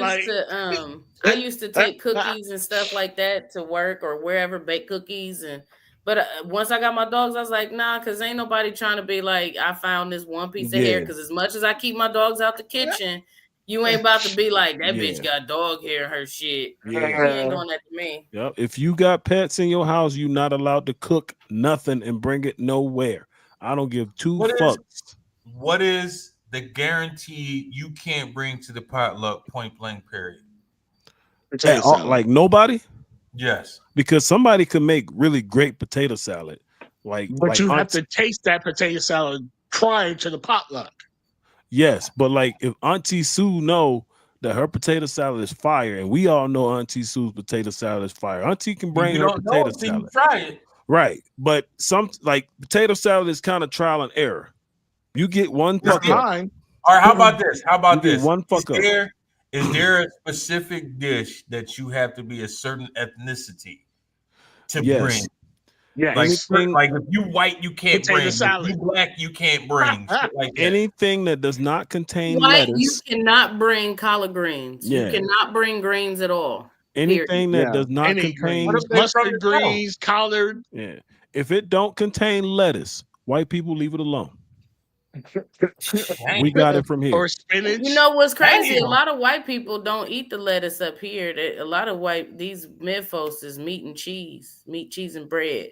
That's their salad. I'm just saying, like, what? For real? I want you hectic. Wait, what? Oh, you saying to cook? Never mind, my bad. Yeah, like meat, cheese, and bread. Never mind. I'll be quiet. My bad. Nigga, that's the weirdest salad ever. Yeah, at that I'm like, God damn, that ain't no salad. That's a casserole. Yeah. Right. They put it in the oven. They put it in the oven and call it a casserole. Right. I mean, they say they put mayonnaise on everything, so a ham and cheese and mayonnaise salad. So I hate to say this, but Indian food, keep that shit at home. Keep it at home. Keep it at home because it smells. It's simply great. because of the smell. It tastes like great. But you know you're gonna be fucked up. Seafood. Don't bring no seafood to the potluck. Somalian food, any kind of ethnic food. Like, just bring the store-bought shit. Just go to the store, pick that up. Go and buy me a pie. Yeah. Buy a pie or a cake from a bakery. All right, so listen. Basically, y'all saying nobody can cook shit. Listen, my Latino and Latina homies out there. Bring that. Y'all can bring whatever, because y'all shit be fire. But just understand, we don't all have the same level of spicy tolerance. Well, that's your well, then you can't tell them to bring shit, because bring the fire, nigga. Bring the fire. I'm just letting them know. You gotta have to tell them to mute who they are. They gotta have a mild. They gotta have a mild option for people. Nah, it's a mild option. That's not authentically them then. Just because your bitch ass stomach can't. I ain't talking about me. Thank you, I'm talking about. I'm talking about Bill your and weak Paul. ass stomach can't take heat, nigga. Don't be trying. I'm good. Listen, if my nose ain't running, it ain't listen, fire. I fucks with the spicy food. I need to be I'm like, good. I need to be doing that shit after I eat it. Paul I and need William, to be like, hey, my nose. I don't got time Fuck up. for Paul and William who when they nose run, they wipe their nose and never wash their hands, and then they gotta go shit because Well, the they food go is so to spicy. the bathroom and don't do that anyways. Yeah, but I'm saying they all in the potluck reaching for buns and shit. Oh, I'm gonna get one of these rolls. I'm like, no, nigga, hell no. Oh, I'm Nope. gonna be honest. Yeah. I'm gonna be honest with you. Easy. If it's too much hands shit, I'm good. I'm gonna keep it funky. I treat potlucks just like I treat a buffet. I'm either eating first or I don't eat at all. Listen, Yeah. you got one fuck up with me. I don't even do the potlucks at work because somebody brought a dish, and I was just talking about how I typically don't do potlucks because I'm a germaphobe, and I was talking about pets and hair, and I pull a piece of fucking enchilada lasagna that somebody made. I already was skeptical about it. For eating enchilada Yeah. lasagna. I didn't eat it Who the because fuck is eating enchilada lasagna. I was trying to That's be what nice. the fuck you get for trying some Easy. shit like Nigga, that. listen. Let me finish the story because I did not eat it. And I'm gonna tell you why. I was trying to be polite and just take some of what people cook That's what the fuck for you show, get for being right? polite. But when I dug in with the fork, the spatula, and pull it out, nigga, a whole fucking 15-inch long strand of blonde hair came with it. The So I fact put that it. you even had to say blind, nigga, we Look, already knew it was yeah. white folks' food you was eating. I put it because on the they plate. the only ones Lasagna, gonna make enchilada. enchilada When you lasagna. made enchilada lasagna, nigga, we knew it Yeah. was a white We person knew. that made that shit. I Yeah. put it on, but it could have been brunette too. I put it on the plate. It's I still walked out. from the mouth Listen. of caucus. Yeah. Exactly.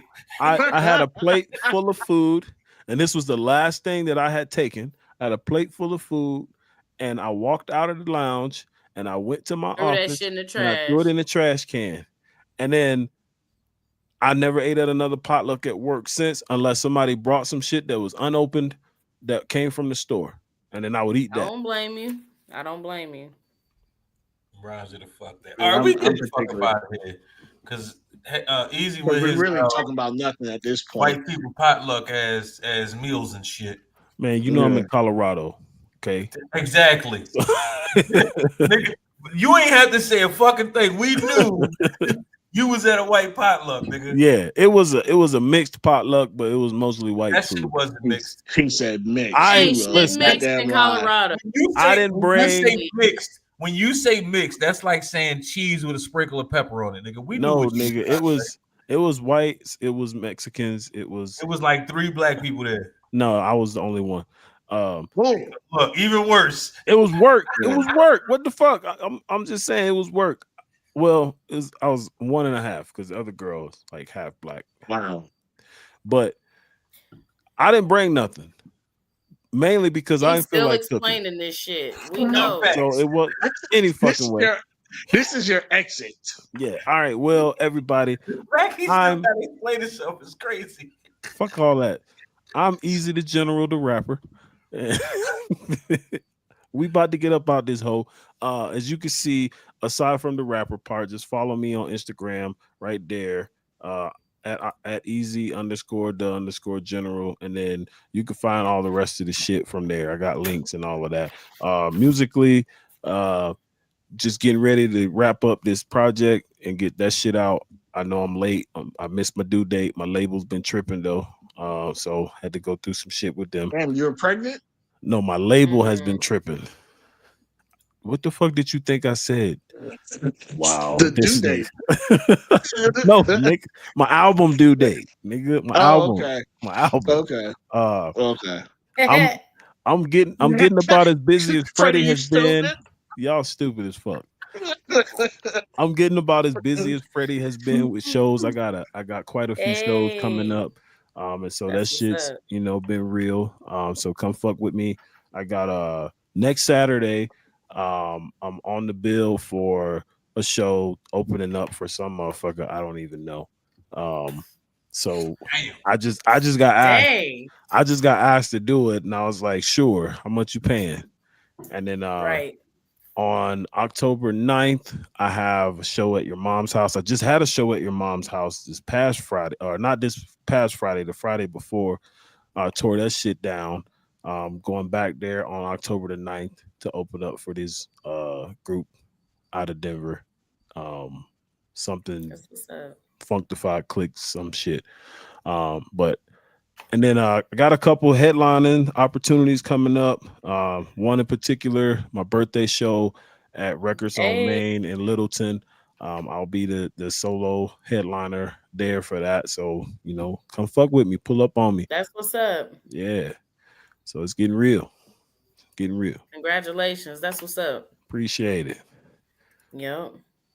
Oh, it's going to be me next. So, first and foremost, go to HD Nation on YouTube. That's HD Nation on YouTube. You find two of my wonderful shows, Whatever by Hectic and Beyond Pixel. Secondly, October 6th, 2025, I am doing a videography class. So if you want to be a part of that, go and reach out to me at hecticdesires@gmail.com and let me know. I'll tell you the steps. Right now, it's early registration till Monday. After that, you're paying full rate. I don't really care too much. Secondly, I don't really have too much shit going on this month. It's an easy month for me, but next month I know I'll be traveling to some northern states and doing some stuff. So once I get those things concrete Like, you and don't know what the ironed fuck out, that means. I'll let y'all know. Right? Huh? You don't even want to ask the questions like Like, traveling we don't know north what the fuck to that Right. do means. some stuff. He's gonna be doing some Like, stuff and some things and and some in I his have some places in his space that he's in my yeah. space. now. No, I'm not. Well, I'm not. In the Yeah, space that he's in. I mean, y'all could book me. Hey, yo. And I'll shoot that stuff for you, but I'm not probably doing any of that Pause. stuff. And we'll shoot Shoot this that stuff stuff for for you. you just sound crazy. Right? Like what? Diabolical. So I am for hire. So if you need a videographer, photographer in those northern states, I'll be there and send your money, and I'll get y'all what y'all need. So It's yeah, bad that you the only nigga I know that can say something PG and it still sound fucked up. Yeah. It's crazy. Yeah. I can't help it. You can say the most PG and shit, it still just sound crazy. It is safe Because y'all space be thinking that. going up north to do some stuff in To some shoot spaces. to shoot that stuff for y'all. I'm gonna shoot Yeah, that stuff for you. shoot that stuff for y'all up there in the north in the spaces. In them Yo. Yeah. spaces. Hey, okay, so look, I'm Columbus's own Freddie Simone. I'm very booked on the microphone, at least for September and August. October, I believe. I don't know where I'm booked at. I'm definitely doing trivia each and every Wednesday out in Marysville at Retreat 21. Hopefully we can keep that momentum going because school has started. It has slowed down a lot. Let's see. I don't know where I'm booked at this month in October. It has slowed down because the Columbus Comedy Festival has just wrapped up last weekend. That's where I was at. I had a great time. I performed 5 times. That means each and every day of the festival, I was on at least one show. So fuck what you heard. I do work hard and people think I'm fucking funny. So I'm going to keep that momentum going. I just came back from Cleveland. That show last night was cool. It was fun, but I didn't know that the night before somebody had got shot in that same establishment. So that was interesting and different. Every time I go to Cleveland, it's interesting and I don't never know if I want to go back. So we'll see. Let's see. Yeah, so October is not booked up. I am also slowing down because I need to unpack my house. I'm now in my house. I moved. I'm here now. It's cool. I love it. And Freddie Matako, keep watching me each and every Saturday at 10 when I'm available here. And I love y'all. I appreciate the attention and the the fandom and everything, the inboxes, the love and everybody, the supportiveness. That's it. That's all I got for now. I'll see y'all next week. Maybe. What's next week? Oh, maybe not. I'm not sure. I don't know what next week is. The 19th? The 20th? The 20th. I don't know. Yeah, the 20th. Next Saturday. Oh, I might be in Springfield supporting a show. So I may not be here. I don't know yet. At least we go network. got a celebrity in our midst, I guess. See, people say that and they be like, "Ooh, girl, you was." I'm like, I'm just Freddie doing my Freddie things. You know what I mean? Like, I don't see me as a celebrity. Take the compliment, Freddie. Take the compliment. Yeah. I will. I appreciate it though. I appreciate y'all. Y'all celebrities too. People be asking me. It's like, no, they don't. But they, you know. Wow. But I will say this. I will say this though, Raw. I appreciate your outfit today. Was you golfing or something? Like you look real professional with the hat. Every time I wear a polo, you look like I got a golf shirt on. Why is all? Yeah, I feel like you. I feel like you was with the casserole makers today. You know what I mean? Like, yeah. I told y'all weeks ago, I'm polos every Saturday from here out. At some point, I didn't know that I'm one. turn into official collars. I don't know yet. I'm doing what the fuck I do right now. You know what I'm saying? You look grown, Raw. You look grown now. Damn, nigga, all this gray. You look like the better side of 40 now. You look like the better side of 40. Before it was I still don't know what the fuck that mean. I'm gonna take me neither, nigga, but I'm just letting you know. Is that a Michael Strahan? What does that mean? I don't listen. This is how you know I'm on the better side of 40. Look, I don't even know what the fuck y'all saying right now. All right, on the real, Hectic, you need to hear this too.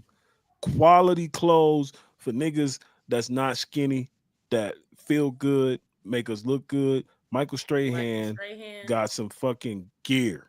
Okay. Men's Warehouse. Hey, they say Lululemon makes some really nice pants for men too. Yeah, but this shit's expensive as fuck. It's funny that you say that because this shirt definitely came from Men's Warehouse.